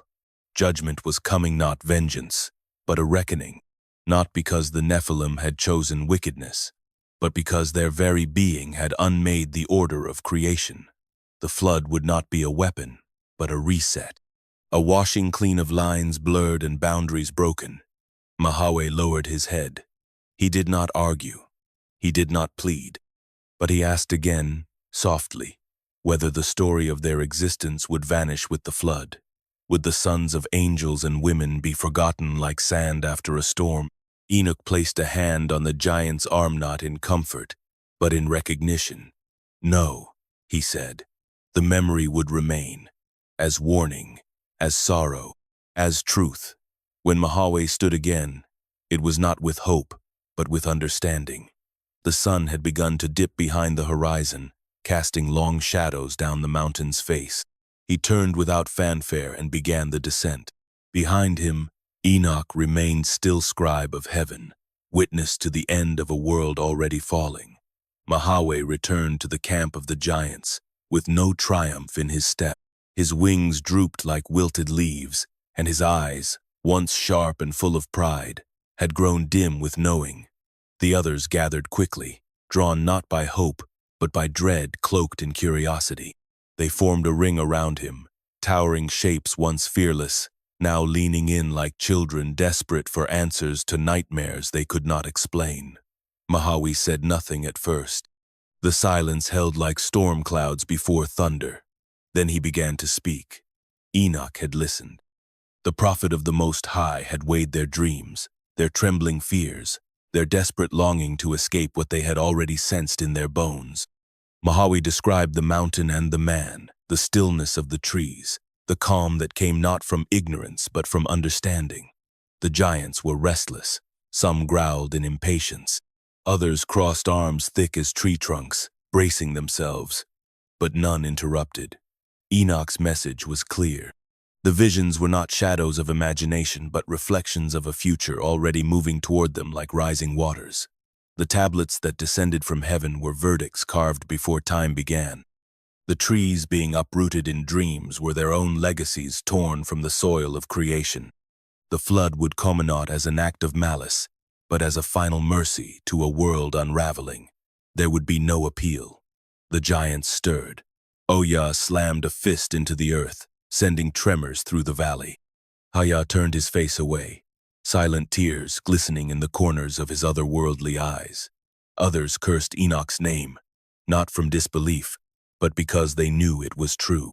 It was not judgment that offended Thamit, was its permanence. Mahaweh spoke Enoch's words again. There would be no mountain high enough, no fortress strong enough to withstand what was coming. The mingling of heaven and earth had produced wonders and horrors, but above all, imbalance. The world had bent under their weight, and now it would be made level again. Some demanded to know what would happen to their spirits, their names. Would they be erased, as if they had never walked the earth with steps that shook mountains? Mahaweh gave them the prophet's answer.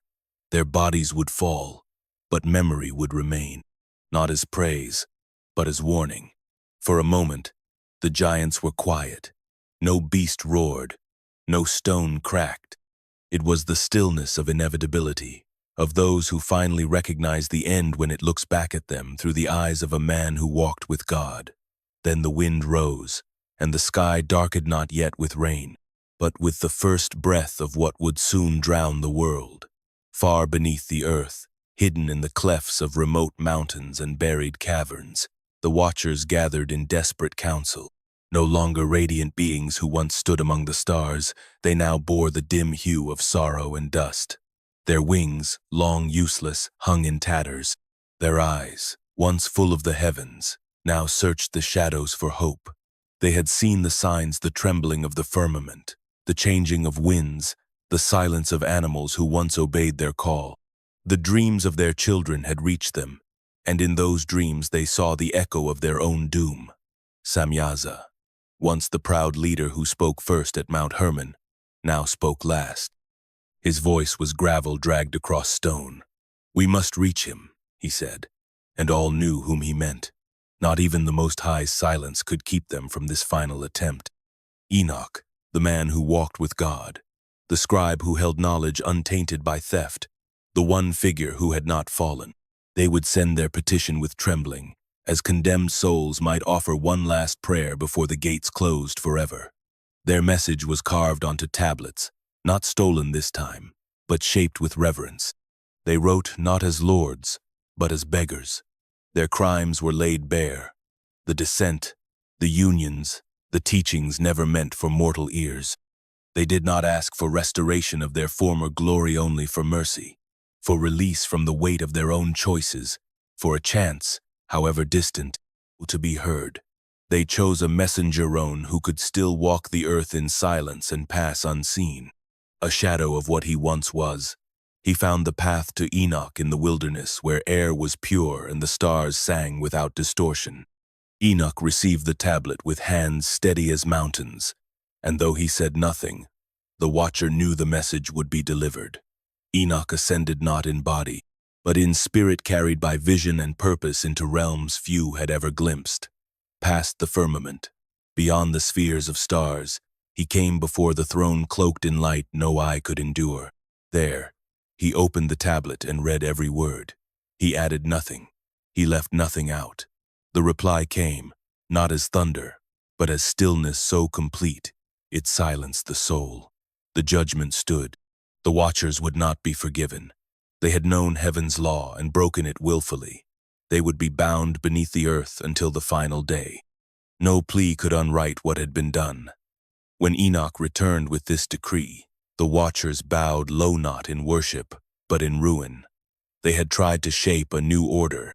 Now, they were the condemned stones at its foundation. The chains would come soon. The earth itself would swallow them. But worse than their prison was the knowledge that their children would face the flood alone. The winds whispered over the mountain where Enoch had made his dwelling, winds untouched by corruption, carrying the scent of purity still lingering from Eden's breath. Far below, the world teetered on the edge of judgment, but here, in this high and quiet place, the last righteous man prepared to ascend, not with wings of flesh nor chariots of fire, but through the quiet lifting of his soul into realms beyond the firmament. His body remained grounded in soil, but his spirit rose as vapor drawn toward the heavens, drawn by purpose, not pride. This was not the first time Enoch had touched the veil between worlds, but never had he gone so far. He passed through the dome of the sky, where stars were no longer distant fires but watchful sentinels, past the heavenly waters that shimmered with memory, past the swirling rings of angelic spheres where choirs hummed creation's first songs. He rose with reverence, not with demand. His name, untainted by rebellion, opened ways long closed to others. At last, Enoch entered the place where time curved inward and light moved like breath. There stood the throne, not a seat of gold, but a presence that filled all things and yet remained beyond them. Before it, the elders bowed in silence. The seraphim shielded their faces, and Enoch alone stood upright, not as equal, but as witness. In his hands he held the plea of the watchers, carved in sorrow and desperation. He did not flinch as he stepped forward. He did not edit their words. With the same voice he had used to recite the rhythms of the stars and the turning of the seasons, Enoch spoke their confession. He made no excuse for them. He asked no favors for himself. He simply delivered what had been entrusted to him, and then he waited. The answer came not in thunder or speech, but in knowing. A silence fell over the heavens, deeper than any Enoch had known. In that silence came truth clear, heavy, unbending. The watcher's request had been heard, and it had been judged. Their knowledge had not been stumbled upon, but seized. Their descent was not error, but rebellion. They had defiled what was sacred and defied what was eternal. They would not return. Enoch bowed, not in defeat, but in understanding. He did not argue. He did not plead again. He descended, not in sorrow, but in solemn obedience, carrying a verdict as heavy as stone. The divine order would hold. The boundary broken would be sealed. The messengers of heaven would remain in chains until the end of all ages. And Enoch, the man who walked with God, would walk a little longer, a little farther, between the worlds, before he too would vanish from earth not in death, but in glory. Enoch returned from the heights of heaven with no need for speech. The light in his eyes, now touched with the chill of eternal judgment, told the watchers all they needed to know. Once radiant beings who had gazed upon the face of the Most High, they now stood silent in the shadow of their own ruin. Samyaza, their leader, once clothed in celestial glory, felt the weight of divine silence pressing down upon him like a burial stone. Around him, the others, Azazel, Kokabel, Shamsiel, and the rest watched the sky, as if still hoping the clouds would part and absolution might descend. But heaven had spoken. Their plea, honest though it may have been, came too late. They had not fallen by accident. They had made an oath. They had bound themselves at Mount Hermon in rebellion, not ignorance. They had shattered the veil that once separated heaven and earth, poured sacred knowledge into unready hands, and planted seeds that had grown into monstrosities. Their judgment was not cruelty, was justice long restrained. The sentence arrived not with thunder but with presence.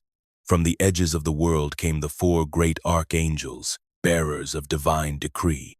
Michael, whose sword had once burned with the fire of Eden, led them. Gabriel, the voice of truth. Raphael, the healer of fractures too deep for men. And Uriel, the flame that guards sacred order.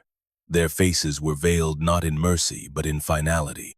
These were not messengers, they were executioners of justice, forged in the beginning of time.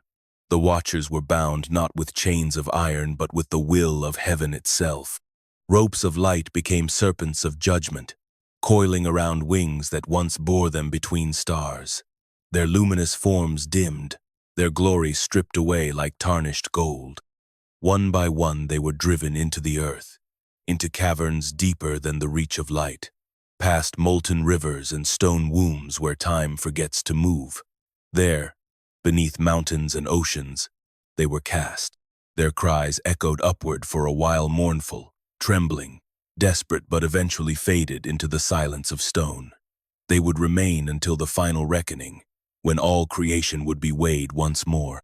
Until then, they were left with their memories and the bitter clarity of their fall. Above, the sky remained unchanged. Stars burned cold and distant, unmoved by the sorrows of those who once lived among them.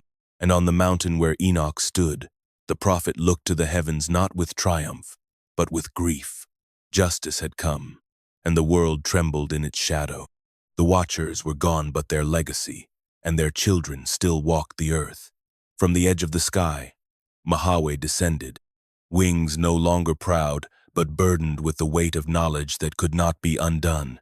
The winds that once obeyed him now resisted, as if the very air knew what truth he carried.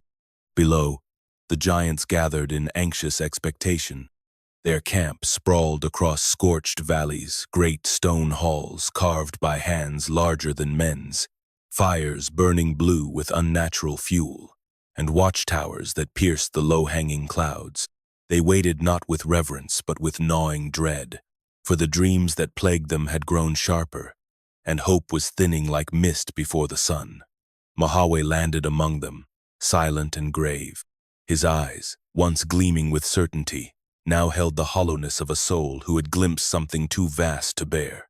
No triumph marked his return, no cheers rose, only the stillness of beings who sensed that the world itself was holding its breath.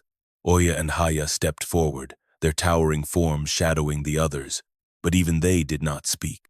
Mahawe's silence said everything. At last, in a voice stripped of grandeur, he told them. The dreams were not shadows, but warnings. The prophet Enoch had interpreted them plainly. A flood would come, vast and unrelenting, not merely of water but of judgment. Their names would not be remembered in honor, but in warning. There would be no refuge, no clemency, no redemption. The divine decree was final. The silence that followed broke not like glass but like bone.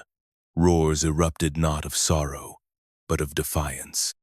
Some giants cursed the heavens, vowing to tear down the stars themselves. Others fell into panic, tearing at their garments, casting stones into the sky as if violence could unwrite prophecy. A few wept openly, not for themselves, but for their mothers, their kin, the children they had sired in reckless pride. Oya bellowed that they would build walls higher than the mountains, that no flood could touch them. Haya spoke of warring against the divine, of storming the heights where no mortal dared tread. But Mahawi said nothing more. He stood alone amid the rage and ruin, his wings folding not in pride but surrender. He had flown across a world unraveling, seen the last clean places fading into myth, and now he saw that even his brothers' beings of might beyond comprehension were powerless before what was coming. The council dissolved into madness. Some fled into the mountains, others began building, digging, forging weapons against a flood no blade could stop. But in the eyes of many, the fire was gone. A quiet understanding had taken root beneath their fury. Their end was not to be met in glory, but in drowning silence. And the rain had not yet begun. The sky above the highlands began to change. It was not the color of storm or smoke, but something subtler, a stillness that settled upon the wind, a weight in the silence between bird calls. Enoch felt it first in his bones, not as fear, but as completion. His days, though never counted by the world, had reached their measure. The voice that had once summoned him from dreams now spoke to him in waking hours, quieter than breath, yet firm as mountains. It was time. He walked the paths he had carved with his own feet, paths through groves still untouched by corruption, streams that still sang with the melodies of the first garden. These places had remained clean because he had remained within them. But even now, creation was drawing in its borders. The trees no longer whispered to him. The stars above no longer aligned for his visions. Heaven was preparing its final word, and Enoch would not be part of the judgment, only its witness. He did not fear the end. He had written what must be written. He had spoken the warnings. He had carried the words of the fallen and returned with answers they could not bear. He had stood between realms longer than any man before him, his feet upon the soil, his spirit stretching toward the heavens like the cedar's highest branches. But the time for messages had passed. What would come next required no scribe. The watchers, now buried in chains, would not see him go. The giants, who raged and grieved below, would not know the hour. Even Noah, descendant of the righteous line, would not see the parting of Enoch's journey. For this last passage, Enoch walked alone. He climbed the highest peak before dawn, robes trailing across the stones, staff in hand, not as a shepherd of sheep but of memory. At the summit, the wind stilled entirely. The earth beneath him held its breath. He lifted his eyes to the sky, and it opened not like storm clouds breaking, but like a curtain parting on a hidden door. Light poured through, not blinding but absolute. It did not strike him down. It called him home. Enoch vanished. No tomb, no bones, no echo. One heartbeat he stood on the peak. The next he was no longer part of the world that awaited judgment. He was taken, not by death, but by favor. One soul lifted beyond the reach of flood or fire. His name would not be washed away. It would remain, like a star set before the dawn, a memory that even the deluge could not erase. The night sky, once a tapestry of ordered fire, began to shift. The stars that had for generations told the stories of seasons, harvests, and sacred times no longer spoke with clarity. Constellations twisted subtly, their familiar shapes fractured, as if the heavens themselves recoiled from the world they once illuminated. Those who still watched the skies few, though they saw these signs and trembled, not because they understood, but because they remembered a time when the stars sang in harmony, and now their silence was deafening. The moon no longer kept its rhythm. It waned prematurely, then lingered in darkness longer than its cycle allowed. The sun, once steady and strong, now rose with a duller light. Its heat grew unavailing one day, cold the next, confusing the crops, bewildering the beasts. Birds that had followed the currents of wind and sky now scattered or flew in circles, their instincts betrayed by a world losing its compass. Animals paced restlessly, howling at hours that no longer aligned with the pulse of creation. In distant places, pillars of fire rose without cause, flickering in valleys with no fuel to burn. The seas began to churn beneath clear skies, their tides swelling not with the moon's pull but with something deeper, older. The earth groaned quietly beneath these signs, a whisper at first, then a tremble felt in the soles of wandering feet. Mountains shed stones without storm, rivers turned cloudy in the absence of rain. Even the wind changed its voice, speaking in low tones like breath before morning.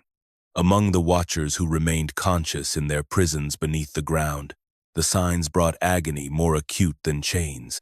They recognized the shifting of the heavens not as chance, but as the beginning of reckoning. The symmetry of creation was breaking. What had been fixed since the foundations of the world was now untethered, and though they could no longer see the stars, they felt them burning colder, whispering of cleansing waters soon to come.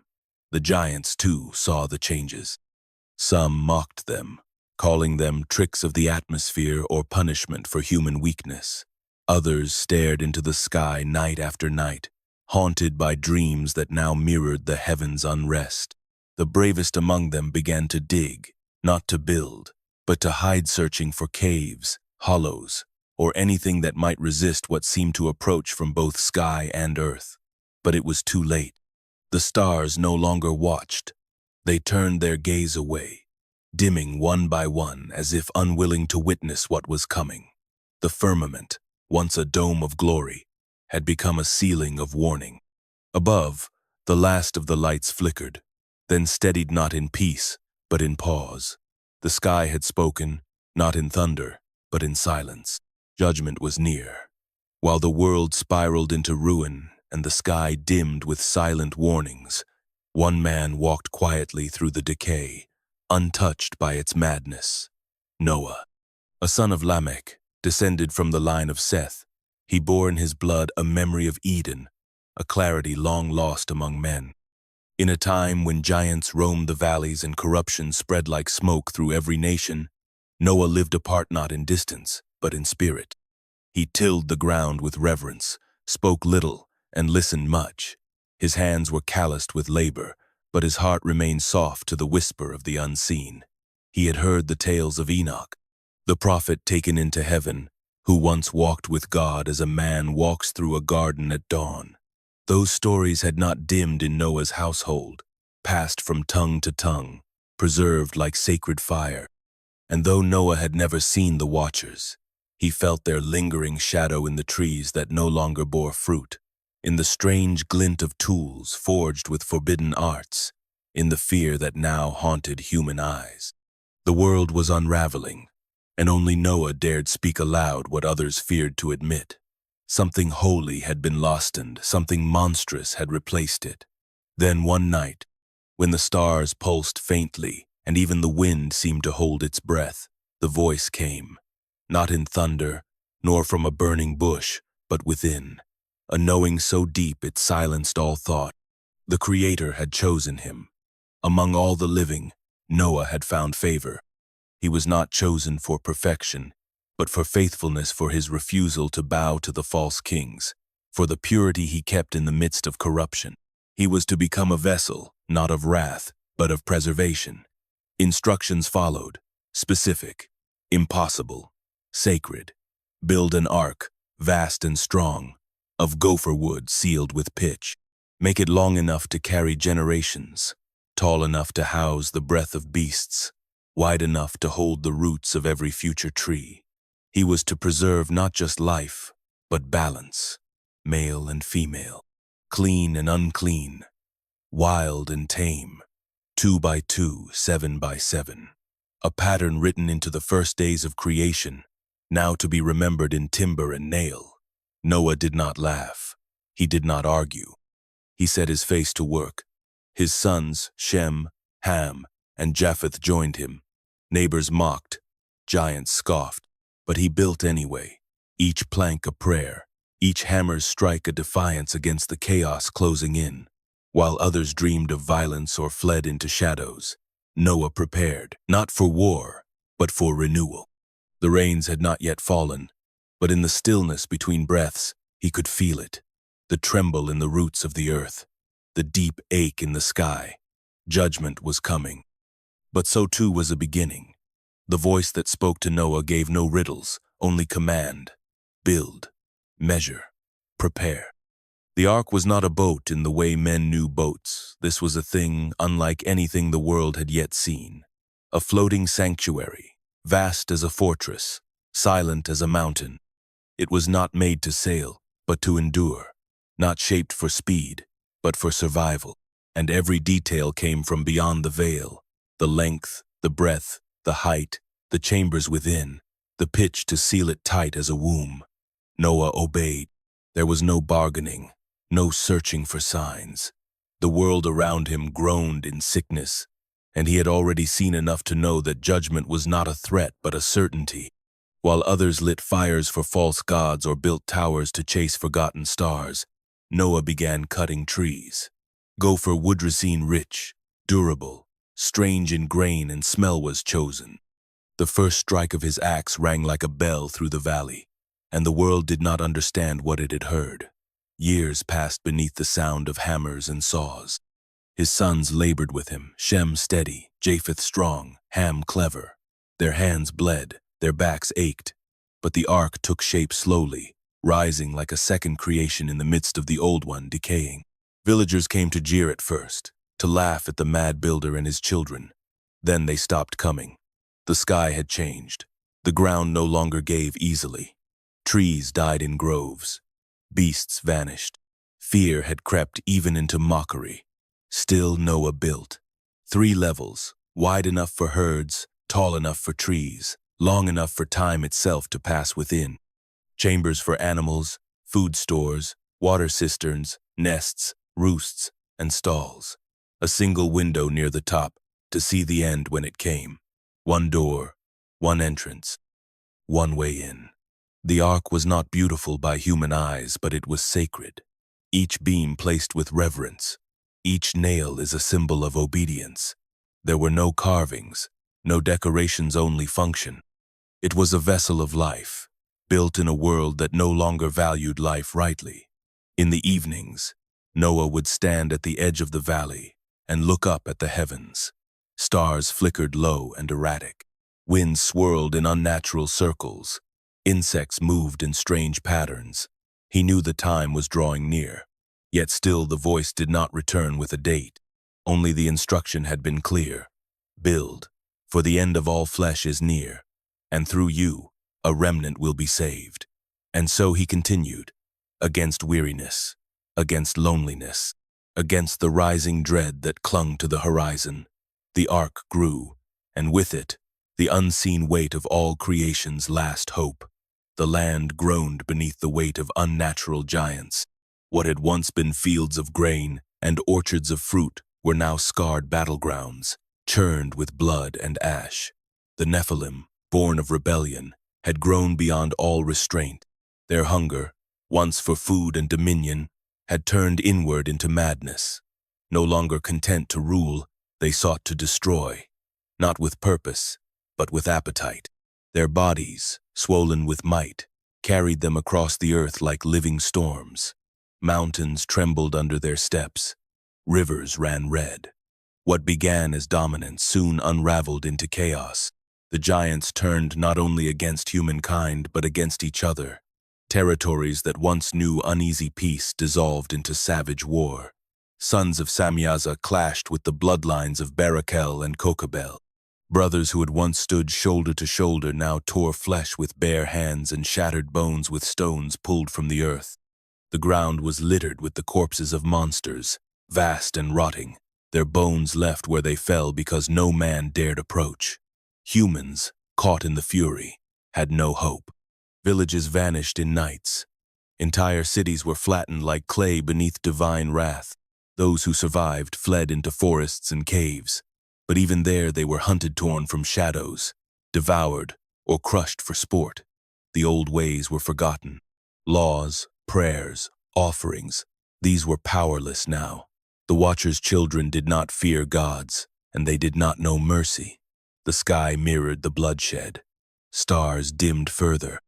The moon hung low and red. Lightning flashed without storm, streaking across the heavens like divine warnings none could read. And amid the rage, strange creatures wandered, hybrids of beast and man, experiments left over from the Watcher's forbidden arts. These too ran wild, answering to no king, drawn by the stench of blood and the scream of ruin. Noah watched from the hills, far from the reach of giant feet.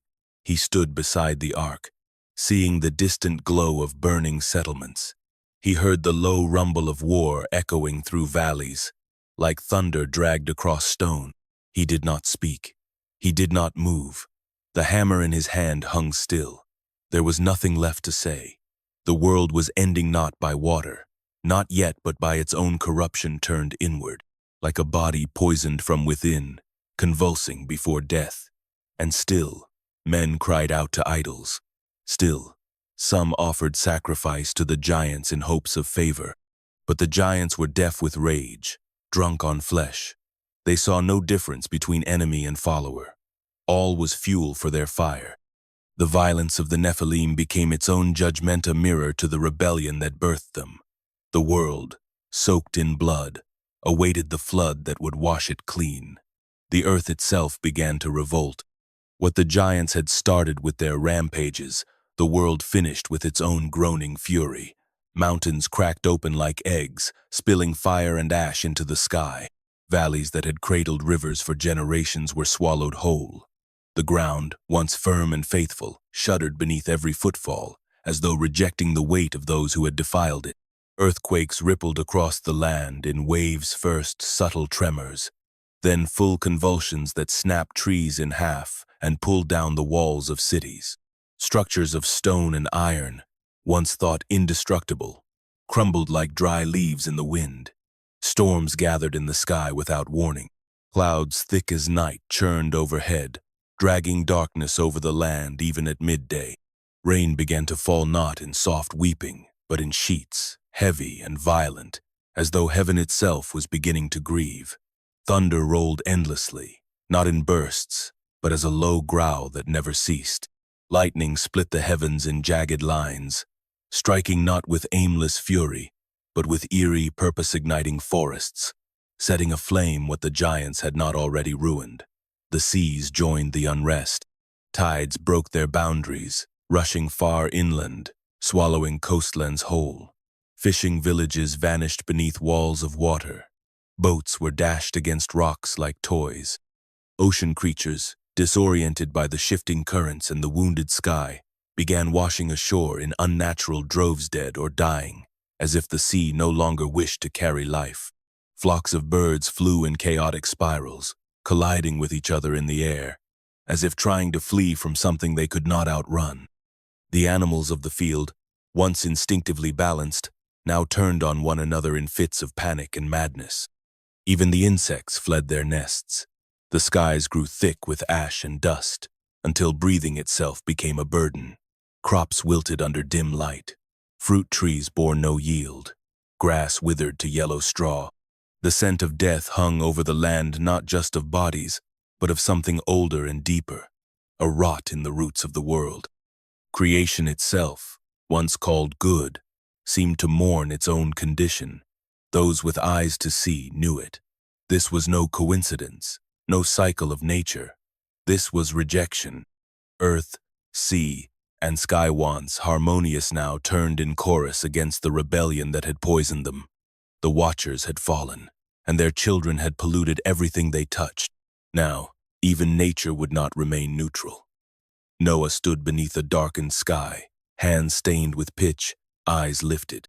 He felt the weight of it, the trembling beneath his feet, the unnatural wind swirling around his dwelling. He did not flinch. The ark stood behind him, complete. The world was collapsing, and the earth itself had begun to cry for cleansing. Judgment was not coming. It had already begun. Beneath a sky that no longer welcomed light, the last of the great giants gathered. They came from ruined cities and blood-soaked plains, from the shattered remains of palaces once gilded with stolen gold. Oya arrived first, his face weathered by war and sleepless nights, his strength diminished not by age but by knowledge. Haya followed, more somber than before, his eyes clouded with a quiet dread. Others came Mahawe, who had once flown to seek truth and returned with the weight of it on his shoulders. Aram, who still bore the scars of battle against his own kin. Gilgamesh, proud and broken, his voice now absent of song. They met in a high valley, once sacred, now scarred. A ring of standing stones surrounded the ancient, untouched even by giants, as though placed by hands beyond either heaven or earth. Here, in the cold wind that swept down from the mountains, they spoke not of conquest, but of endings. Their voices were low, stripped of rage and boasting. No one mentioned glory or vengeance. Those things had died with their sons, buried beneath lands swallowed by earthquake or beneath the bones of the creatures they had failed to rule. They spoke of dreams, of tablets descending from the heavens, names erased by invisible hands, of floods that surged in visions so vivid they left them waking in a sweat, eyes searching the horizon for waves that had not yet come. Oya clenched his fists as he spoke, but there was no defiance left in his heart. "I have crushed armies beneath my feet," he said, "and now I cannot lift a finger to stop what comes." Haya nodded slowly. "We were born to die," he murmured. "Not through battle, but by decree." Mahawe stood apart, wings folded, silent. His journey to Enoch had stripped him of illusions, and now, in the gathering gloom, he seemed less a titan than a man awaiting sentence. He did not speak until the silence thickened like fog. Then only this: "There is no more counsel, only remembrance." One by one, they laid down the tokens of their kingship crowns made from the bones of beasts, weapons forged from meteoric iron, scrolls of ancient knowledge inked in blood, symbols of a rule that had failed even in its might. There was no talk of resistance, no plans to flee. They knew the sky watched them. They felt the earth hum with rising waters beneath their feet. The giants, once the lords of a twisted world, now stood like lost children beneath a judgment too vast to oppose. The last council ended not with a declaration, but with silence. They turned from one another and walked into the gathering dark, scattered like leaves before the wind. Hope did not die with a cry. It faded like light at dusk quietly, and without witness. Mahawi stood alone on a ridge where the wind never ceased. Below him stretched a valley carved by ages and ruin. Its forests burned, its rivers choked with the bones of creatures born from rebellion. Once, this place had thrived. Now it lay silent, like a wound sealed over with ash. He did not look down. His eyes were fixed on the horizon, where the clouds swirled low and slow, gathering in shapes that no longer seemed natural. He had not returned to the giant's strongholds. That final council had left him hollow. Words had faded, and what remained was knowing. He had seen truth in Enoch's gaze. Not cruelty, not even wrath, just inevitability. And it had settled in his bones like the coming cold. He had flown far after the meeting, farther than any of his kind had dared in those final days, until even the wind itself had grown unfamiliar. Now he remained here, on this ridge of stone, watching the sky change. He remembered dreams, so many dreams, of tablets and water, of names written and erased, of great gardens drowning in silence. He had carried those dreams like burdens, seeking meaning. He had journeyed to the one man who could speak truth, and truth had spoken back. Now, with the storm rising, no dream came, no voice, only the sound of the world readying to end. His wings, once vast and mighty, hung slack at his sides. The wind no longer lifted them. They were not broken, but they had no place left to go. His great hands, which had once built altars and crushed cities alike, now rested on stone, fingers brushing moss that still clung defiantly to the earth. For all his size, for all his heritage, there was something gentle in how he sat there, as if even the mountain acknowledged him not as intruder, but as mourner. Lightning arced across the sky in silence. Rain had not yet fallen, but the air was thick with its promise. The scent of wet stone and distant fire filled his lungs. He closed his eyes. There was no fear in him. Not now. The Nephilim had been creatures of appetite and might, of rage and dominance. But Mahawi had been different, touched by vision, shaped by longing. He had wanted to understand. And in that quiet, perhaps he had come closest to being human, or perhaps something else entirely. When the first drop struck his brow, he did not move, and when the winds howled louder, he remained still. The storm broke at last, not with fury, but with finality. Mahawe's body was found days later, resting against the rock like a monument carved by the storm itself. Eyes closed, face lifted, as though watching the heavens even in death, and with him, a kind of dignity passed from the earth. The last dreamer of the giants had gone to sleep, and the world moved on, one breath closer to the flood. They came not with armies, but with authority that bent the air itself. The sky split without thunder as the archangels descended. 4 figures of light and fire, bearing neither mercy nor wrathfully the judgment of heaven long delayed. Michael led them, the sword-bearer, his presence sharp as a blade unsheathed. Gabriel moved like wind-made flesh, voice in silence, word in action. Uriel's eyes burned with knowing, his steps measured by stars unseen.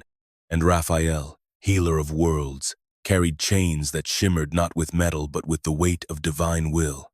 The watchers felt them before they saw them. Those who had once stood among stars, now crouched in caves and ruins, their forms dulled by time and regret.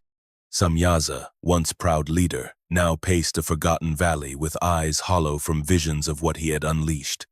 They had waited, not in hope, but in dread. The petition to Enoch had failed. No answer had come but the silence between dreams and storms. And now, the silence broke. The ground quaked under no feet, yet the earth recognized its masters. Trees leaned away as the archangels passed. Even the wind paused to listen. The watchers gathered not to resist, but to witness. They knew resistance was meaningless. Their knowledge had grown cold. Their power, once blinding, was now only a shadow that feared the light. Michael spoke first, and though no one recorded his words, all creation seemed to hear them. He did not raise his sword, not yet. His judgment was not of rage, but of balance. What had been torn must be sealed. What had been elevated without permission must be brought low. One by one, the watchers were named. One by one, their fates were spoken. Gabriel lifted his hand, and the winds themselves carried out the sentence. The ground split beneath the feet of the fallen ones, not to consume them, but to cradle them in places no voice would reach. Uriel carved sigils into the bedrock, signs older than stars, sealing the gateways behind them. No watcher could pass through again, not by force, nor trick, nor prayer. Raphael moved last, descending into the depths with them. He laid the chains, not of iron, but of essence, restraints of spirit that bound not just body, but memory. The watchers would remain conscious, would remember what they had done, what they had lost. That was the core of their punishment. Not death, but awareness. Eternity, in silence, under stone, while the world above healed without them. And when the last of them was chained beneath, the archangels rose. No triumph, no song, only completion. The air grew lighter. The earth, still broken, began its long exhale. The seats of rebellion were empty. The watchers had fallen bound not by force, but by the weight of their own choice. Above, clouds gathered still, for the storm was not over. The giants yet walked the land, and the flood had not yet come. Beneath the earth, in chambers hollowed not by tools but by divine command, the watchers wept. There was no sun in that place, no star or flicker of light, only the weight of stone pressing from above and the silence that filled every corner like a flood that could not be escaped. Yet they were not dead, nor were they allowed the peace of forgetting.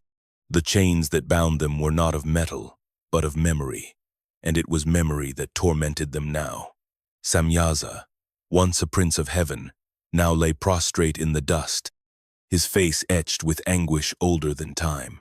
Around him, the others stirred in their confines, Azazel, Kokabel, Armoros, and the rest. Once majestic, their forms were now blurred with sorrow, no longer radiant but heavy with remorse. They had not believed this would be the end. Even as they descended, even as they taught forbidden things and took mortal brides, some part of them had clung to hope that they might yet return, that their knowledge would be justified, their intentions redeemed. But the silence from above had grown into a verdict, and the descent had become a fall. Now, they cried not for themselves alone. The wailing that filled the deep was for their children. They could feel them still their blood calling faintly through the layers of earth and spirit. Giants, vast and lost, wandering the dying world above. They saw them in visions, twisted shadows of dreams once held dear. They saw them in war, devouring what could not be tamed. They saw them drowning in nightmares they could not understand, and the watchers in chains could do nothing but watch. Azazel struck the stone with fists that no longer broke mountains. "We gave them knowledge," he said, voice ragged. Not hunger, not madness, but the others did not answer. They too had seen what knowledge became in unready hands. Samyaza whispered the names of his sons like a prayer. Oya, Haya. He saw their faces in the darkness, fierce and afraid. He remembered the moments of their birth, how light and flesh had merged into something new, and how awe had filled him. Not defiance, not pride, awe, and now grief. They had not meant to make monsters. They had not meant to tear the veil between heaven and earth so violently. But they had, and creation itself had cried out. There was no comfort in those caverns, no voice to answer their weeping, only the echo of their laments against cold walls and the steady pulse of time moving forward without them. Above, rain began to fall, the first drops of the judgment they had foretold. The flood was coming. Their children would not survive it. And the watchers, once guardians of the world, now lay forgotten beneath it, mourning not their fall, but what they had fathered in their rebellion. The sky had turned the color of tarnished metal, and the wind no longer played gently through the trees. It moved with purpose now urgent, unsettled. Noah stood at the foot of the great vessel, his hand resting on the curved wood that had taken decades to shape. The ark loomed like a mountain risen from a sea that had not yet come, every beam sealed with pitch, every chamber filled with breath and hay and quiet expectation. Around him, the last of the animals moved in pairs, stepping not as beasts driven, but as if summoned by a silent command. They came through dust and fading light toxin and lions, birds and serpents, trembling deer and crouching wolves, creatures that had once fled from one another, now walking side by side beneath a sky that no longer remembered peace. Noah watched each one with solemn eyes. These were not symbols. They were life itself, drawn together to survive a world that would soon forget what it meant to breathe freely. Inside the ark, his family moved silently. His sons secured the last stores of food. Their wives lit lamps and checked ropes. None of them spoke of the world they were about to leave. It had become too strange, too far from the garden that still echoed faintly in their blood. They had seen what roamed the land giants that bled cruelty, cities built on the bones of the weak, skies lit by unnatural fire. They had lived among the fading remnants of a harmony long shattered. Noah had heard the voice that told him to build, not in thunder, but in stillness, a whisper carried by obedience. He had listened when others mocked, when neighbors turned their backs, when the valley filled with laughter at the sight of his labor. But he built, and now, as the first drops fell like quiet fingers against the roof of the ark, he knew the time had come. He turned once more to the open world. The air carried a scent of wet ash and something deeper, something final. Far off, he thought he saw movement, figures too large to be men watching from the trees. But they did not approach. Their time had passed. The voice came again, not with words, but with certainty. It was time. Noah reached for the great door, worn smooth by his hands over the years. He hesitated only for a breath. Then he pulled, and the door closed with a deep, aching sound like the world itself sighing. Bolts slid into place. Darkness fell within, pierced only by the flicker of lamps and the measured rhythm of breath human and beast, waiting. Outside, the rain began in earnest. The earth trembled, and in that sealed vessel, the last untouched fragment of a broken world floated between memory and judgment. The sky did not roar at first. It whispered a slow, persistent hiss, like the breath of a great beast awakening. The wind gathered itself low across the ground, curling around stones, slipping into crevices, stirring trees from root to tip. Then the first tremor struck, subtle and deep, felt more than heard, like a groan rising from the bones of the world itself. In the valleys, streams began to swell. Rivers bloated their banks without rain. The ground heaved and split in places once thought solid. From these ruptures came not dust, but water black and steaming rushing upward with unnatural fury. Fountains from the deep, hidden since the world's shaping, now surged forth. They did not trickle or flow. They erupted. The deep, once sealed in silence beneath mountains and stone, had been loosed. Then the heavens opened, not in scattered showers, but in sheets, as if the firmament had cracked. Rain fell in a straight, endless torrent, not drops but curtains of water thick enough to steal sight and sound. The sky no longer held back. It emptied itself without pause or mercy. Daylight vanished, and the sun became a rumor behind endless gray. It was as if the heavens wept with a grief too old for words. Within the ark, the sound became all there was: rain above, thunder below, the groaning of trees as roots gave way, the cry of earth releasing what had long been sealed. Noah sat near the center of the vessel, eyes closed, listening, not in fear, but in mourning. The voices of the world had not repented. The laughter of giants had not softened into regret. The cities had burned their last offerings to false gods. And now, only judgment answered. Outside, water raced across the land, swallowing roads, forests, homes. Animals that had not reached the ark scattered in confusion, climbing hills that soon would vanish. People banged on sealed doors, called names, cursed the sky, fell into silence. Some tried to build their own rafts, but none could master the rising chaos. No structure built by hands that mocked the Creator could endure what had begun. The ark shifted. A slow lurch, then a groan as its weight lifted from the earth. The ground beneath it had ceased to be ground. It floated now, the first trembling drift of survival.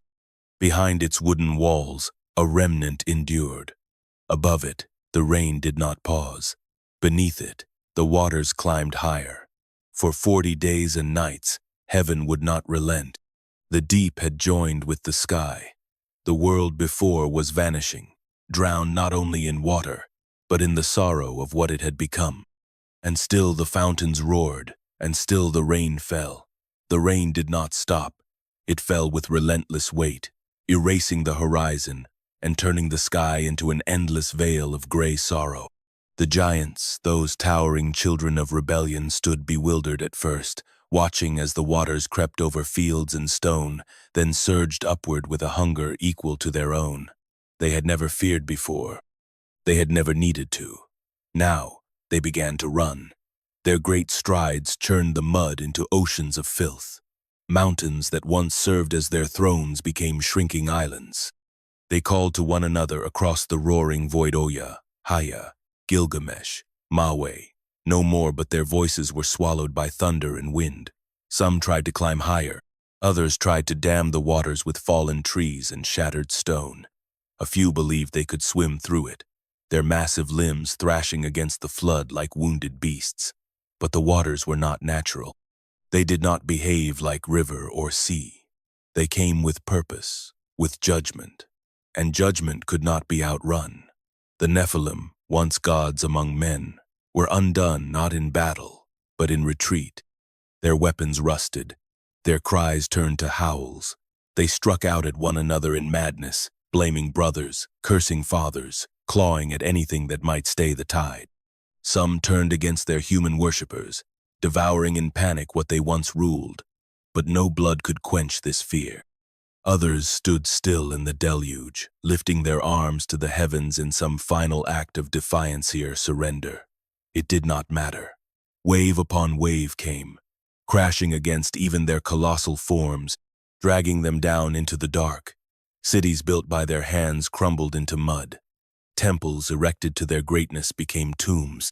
Forests they had stripped bare became twisted wreckage, floating beside their lifeless limbs. The world that had once been reshaped by their appetite now swallowed them without pity. And beneath the surface, silence grew.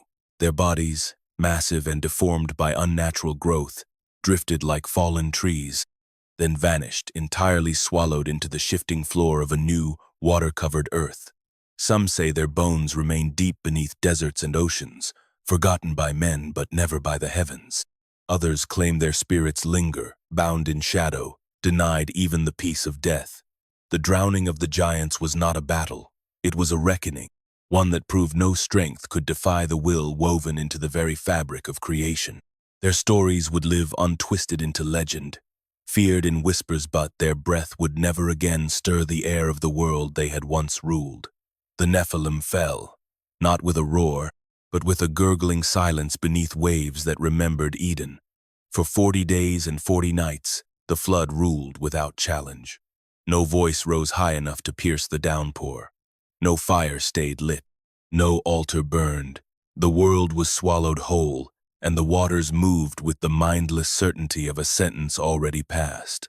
Mountains became shadows beneath the tide.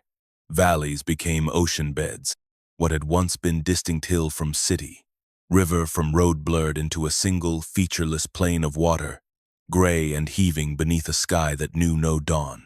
Within this silence, the remnants of the old world vanished. Forests unraveled root by root. The bones of beasts, both common and strange, drifted past the hull of the ark in long, quiet processions.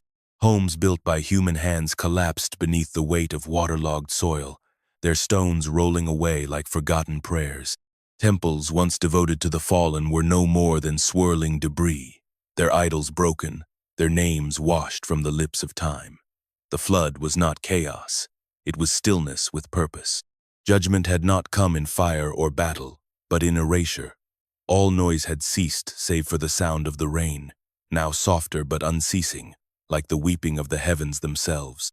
Even the great storms grew tired, their fury spent, leaving behind only wind that sighed across the endless sea, stirring no leaves, moving no grasses because none were left. Noah's ark floated alone in this ocean of silence. It creaked softly as the waters carried it across drowned lands. Inside, the beasts lay quiet, subdued by some instinct that sensed the weight of what had been lost. Noah and his family spoke little. Their words had been spent in years of warning, in hammers and saws, in obedience. Now, there was only endurance. Outside, the sky remained closed. The stars had not been seen since the first drop fell, and the sun, when it returned, would rise over a different world. There were no enemies left, no giants, no kings, no rebels building towers toward heaven, only water stretched in every direction, without edge, without interruption. A mirror for the sky above and a shroud for what lay below. This was the silence of reset, the hush before recreation. It was not peace, Not yet. It was the breath drawn in before the next word is spoken, the pause between the fall of one world and the birth of another. The flood reigned supreme no as conqueror, but as cleanser. And for the first time since Eden was closed, the earth held its breath in sacred stillness, waiting for the voice that would call life to rise again. Within the ark's wooden womb, time passed not in hours or days, but in the measured silence between creaks of timber and the slow breathing of beasts. Outside, the waters stretched endlessly, a mirror of judgment. But within, Noah sat still, his back against the curved wall, eyes closed, yet far from sleep. The flood had silenced the world, but heaven was not quiet. In the hush, visions came. They did not arrive as thunder or fire, but as still images laid gently upon his mind, layered and luminous, like the unveiling of memory too ancient to be his own. First, he saw Enoch, the guarded garden, lost to sword and flame. But the moment before exile, he beheld it in colors no eye could now perceive. Light brushing leaf, rivers flowing with joy, Adam and Eve walking unashamed. Harmony breathed through every blade of grass. Nothing hunted, nothing hid. Then the vision shifted. He saw the serpent's whisper take root in Eve's ear, the fruit turning in her hand, Adam's silence, the first crack in creation. He watched the world begin to fray slowly, like a song sung slightly off-key. Cities rose where none were needed. Weapons gleamed where there was no threat. Altars smoked not to the Creator, but to those who claimed heaven's fire as their own. And giants, tall and ravenous, strode the land, casting long shadows over trembling men. He saw the watchers descend burning in beauty, clothed in rebellion. He saw them take what was not theirs to touch, speak what was not theirs to teach. He saw the daughters of men taken and changed, and the sons born from that crossing monstrous, hungry, brilliant, doom. He watched the land bend beneath their weight, the forests fall, the skies darken, and then he saw the flood again, but not from within the ark. He rose in spirit, lifted above the heaving waters. He looked down upon the drowned world, its contours erased, and above it, he saw something new, not yet formed, but promised.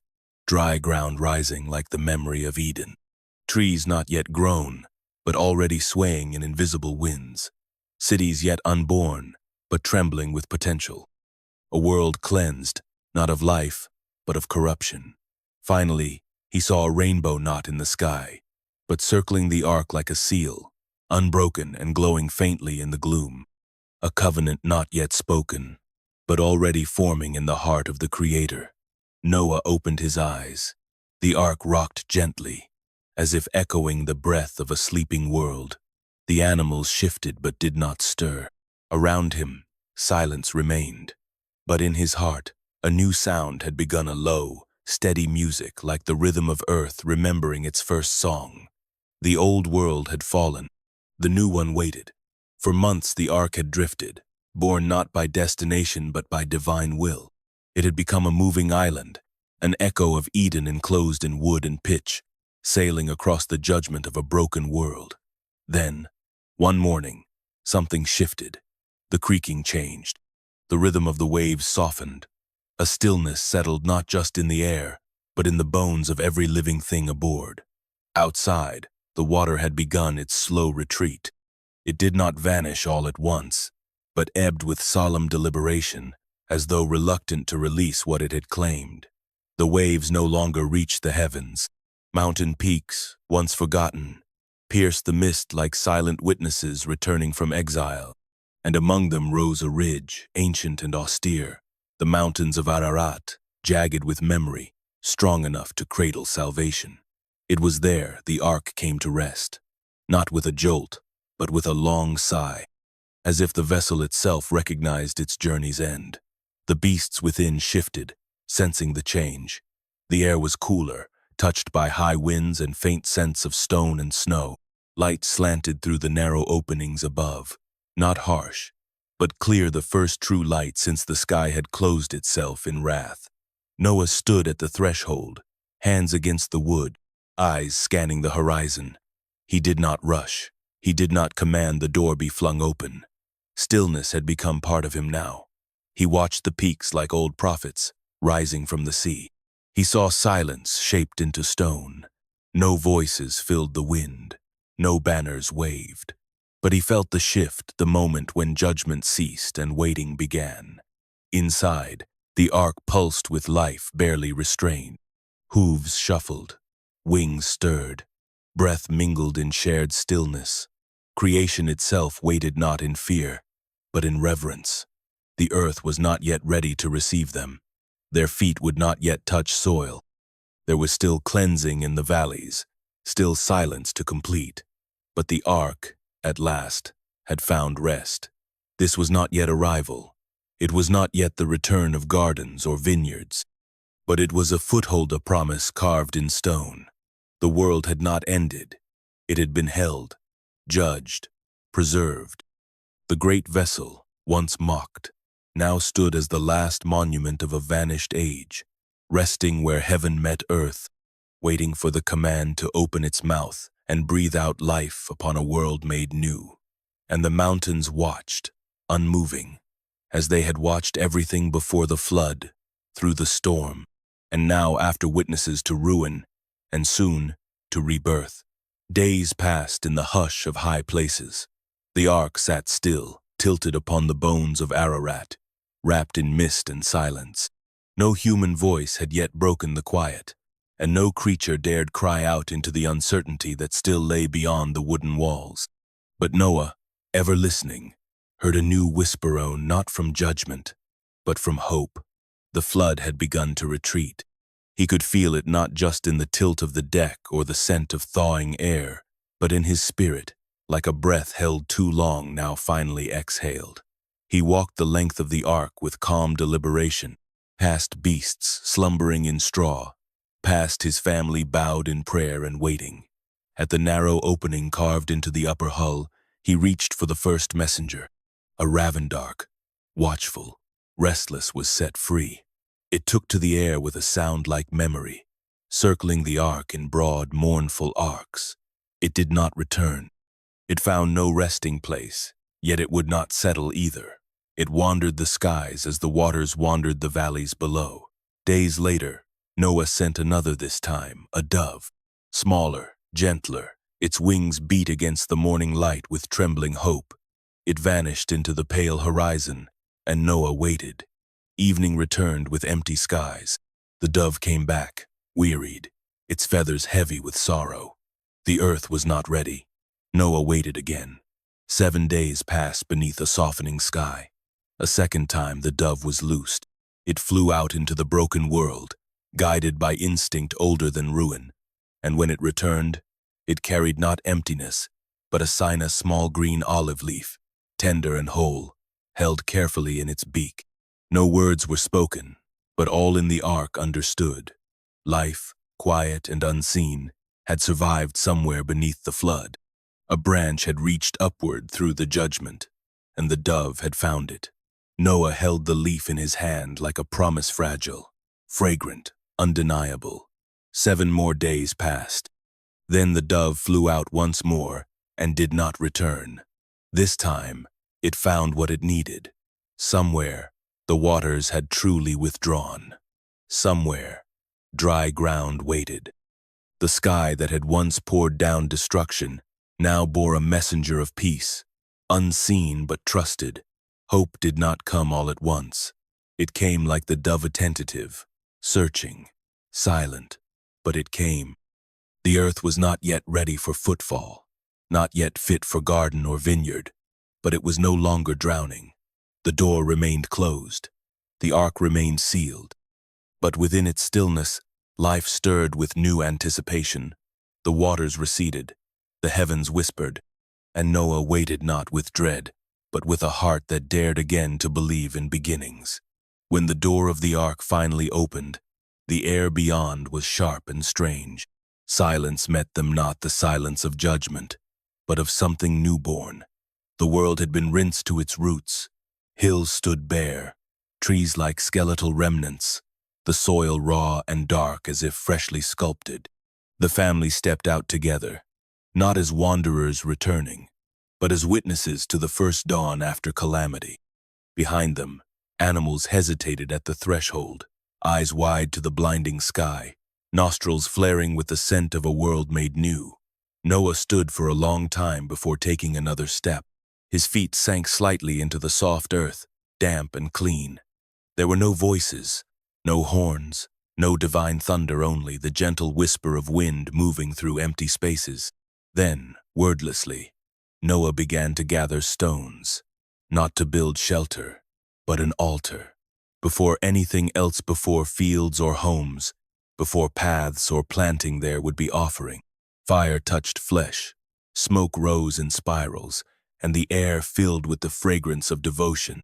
It was not sacrifice born of fear, but of reverence, of grief, of profound gratitude that breath still moved through lungs and earth still held firm beneath their steps. And in that moment, heaven responded, not in words first, but in light. The sky, once the tool of judgment, now became its own canvas. Across the clouds stretched a bowknot of war, but of color, arched and radiant, bending from one horizon to the other. It shimmered with hues unknown before the flood. This was no weapon drawn, but a weapon laid down, a bow of peace aimed not at earth, but away from it, resting in the heavens as a sign of promise. Then the voice Kamino in wrath, but in solemn assurance. No longer would the waters rise to consume all flesh. Never again would judgment take the form of flood. A covenant was spoken, not just with Noah, but with every living thing that had survived, not only with the righteous, but with the world itself. The rainbow became the seal, not a token of sentiment, but a mark of eternal agreement between creator and creation, between sky and soil, between memory and future. Noah did not speak. He simply looked up, the colors reflected in the moisture of his eyes. Around him, his sons and their wives stood still, each understanding that they were no longer heirs of the old world, but stewards of a second chance. The ground beneath them held no trace of Eden, yet in that light-etched sky, there was the echo of a garden. The flood was over. The judgment passed. But in the rainbow arched above, beauty was born from justice, and mercy stretched its colors across the sky. Though the flood washed their bodies away, the Nephilim did not vanish entirely. Their flesh was drowned beneath mountain waters, their bones buried in the silts of a ruined age, but something of them remained. That which could not rot or be drowned, that which had never belonged fully to earth or heaven, now lingered between both. The spirits of the giants, untethered from the flesh that once gave them form, began to drift through the emptied world like smoke after fire. They found no rest. The heavens would not receive them, for they were born of rebellion, shaped by forbidden union. They carried within them the stain of the Watcher's fall and the echo of violence too great for peace. Nor could they return to the soil, for the earth had groaned beneath their weight and had been cleansed by waters meant to banish all trace of their corruption. Rejected by both realms, they wandered. In their disembodiment, they became something new, neither angel nor man, but restless phantoms with fractured minds. Once towering in strength and terrible in power, they now whispered through shadows, unseen and unbound. Their hunger, once for meat and dominion, twisted into something darker. No longer able to devour with teeth, they now sought to enter minds, to feed on thoughts, to stir the same chaos that had once brought the world to ruin. Some hid in desolate places, in ruins and caves, muttering memories of lost kingdoms. Others clung to the edges of human camps, drawn by fear, by anger, by pain. Where blood was spilled, they gathered. Where violence took root, they whispered. Not all were equal in strength. Some were mere shadows, others more cunning, more forceful, learning how to influence the living. These would become known by many names in the generations to come. Unclean spirits, demons, wanderers of the waste. And so the giants, though slain, were not truly gone. Their punishment was not death, but exile without end. As the sons of the Watchers and daughters of earth, they had no place in the order of creation. The flood stripped them of form, but not of awareness. and in that awareness was torment. The Watchers, chained beneath the earth, wept for their lost sons. They could hear them still, feel their restless stirring across the surface they would never walk again. The cries of the giant spirits were like wind through chasm chaunting, mournful, filled with unsated longing.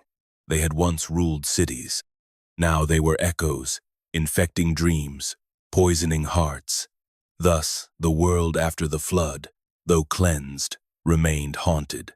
The age of giants had ended, but their spirits, cast adrift and nameless, would trouble the living until the final judgment when all things, flesh and spirit alike, would face the fire.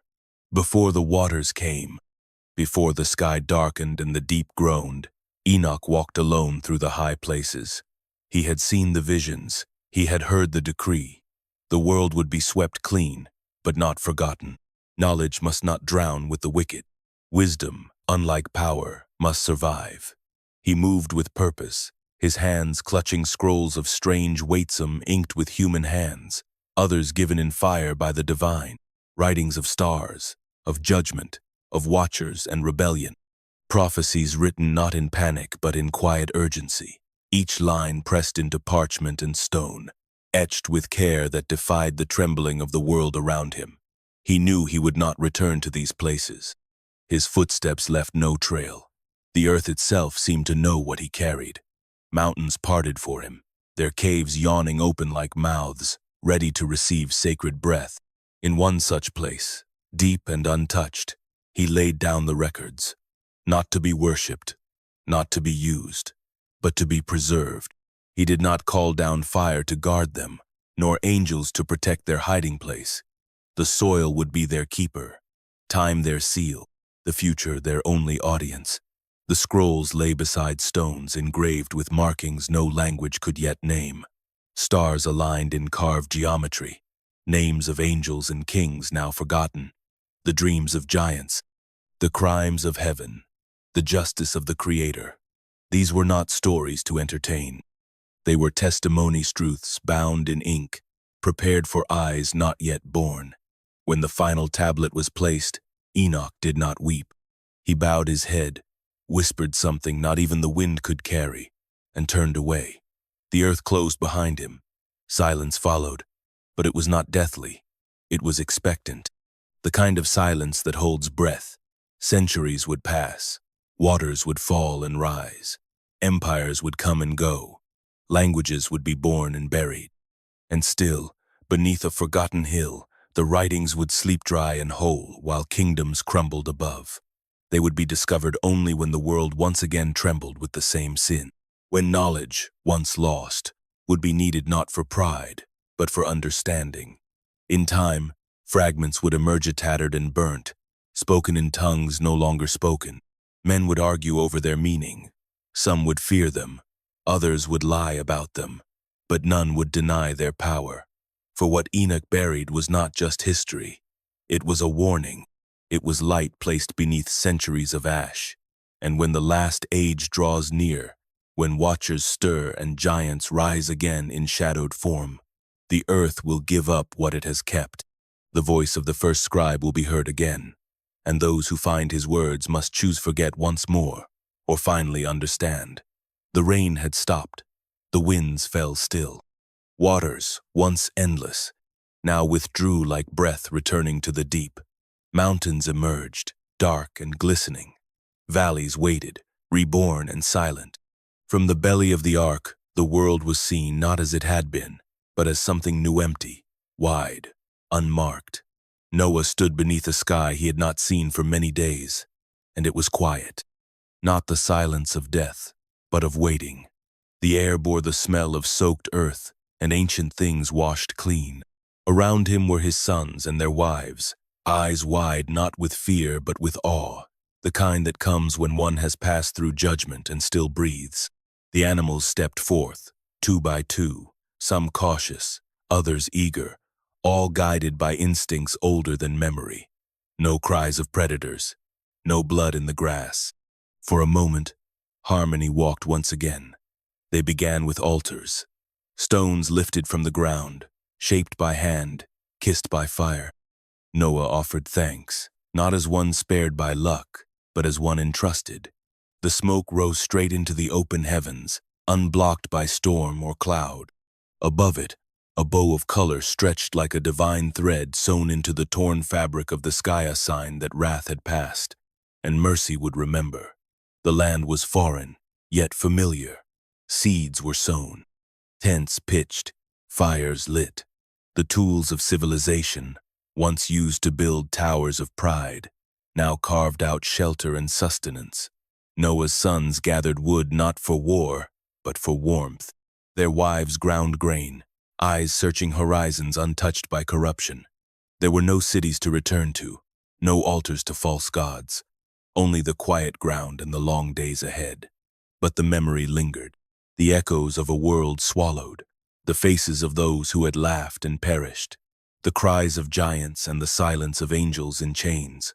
All this Noah carried like a weight in his bones. He did not speak of it often, but when he did, he spoke not of wrath, but of boundaries of the line between man and angel, between wisdom and pride, between dominion and destruction. And he taught his sons to walk carefully.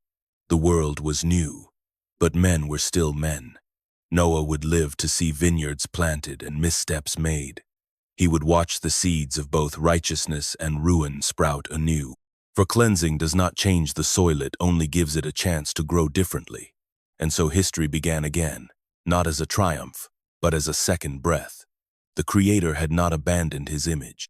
Though the flood had ended an age, it had not ended the story. Life stepped onto dry ground, trembling but unbroken. And somewhere, in the quiet corners of a remade world, the first birds sang. In the years that followed, the waters receded into memory. Forests grew again where waves once ruled. Animals multiplied across plains made fertile by ash and silt.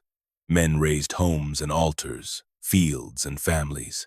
The wind no longer smelled of judgment, but of seasons and soil. Yet the story did not die. Around fires, beneath starlit skies, children listened as their elders spoke of a time when giants walked and the heavens wept. The words came softly at first, like a lullaby laced with thunder. Names half remembered took on shape: Samyaza, Oya, Mahawe.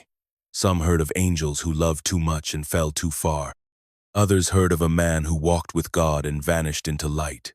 The tale shifted with each telling but never lost its core. A flood had come, and it had washed the world clean. Generations passed. Languages changed. Stone became clay. Clay became scroll. The story moved from mouth to mouth, land to land. In Sumerian courts, it took the form of Gilgamesh. In Hebrew tents, it became Noah's Ark. In mountain monasteries and desert caves, fragments were buried, then found again, whispering of watchers and forbidden knowledge. Cultures far apart shared echoes that felt strangely the same dreams of a drowning world. A righteous man, a covenant sealed in color against the sky. Some doubted, some believed, most simply remembered. Yet the warning endured. That knowledge given too soon is a blade with no hilt. That power without wisdom corrupts more swiftly than fire. That boundaries, once broken, invite things that cannot be unmade. In the bones of old mountains, in forgotten languages scratched into stone, in the myths that refuse to die, the flood waits not as a relic, but as a reminder. Men returned to cities. Pride rose again like towers of stone and glass. The old divisions re-emerged between sacred and profane, between dominion and desecration. And sometimes, in restless dreams, there came visions of waters rising once more, and of giants stirring beneath the earth. But the story holds more than warning. It carries a promise too, that even when the world is shattered, it can be made new. That righteousness, though lonely, endures beyond judgment. That the arc of time bends not only toward wrath, but toward mercy. And so the tale survives, in books and ruins, in bedtime stories and buried scrolls. It waits in silence, like seeds beneath stone, for the day it is needed again. For in every age that forgets its beginning, the echoes grow louder, and always someone remembers.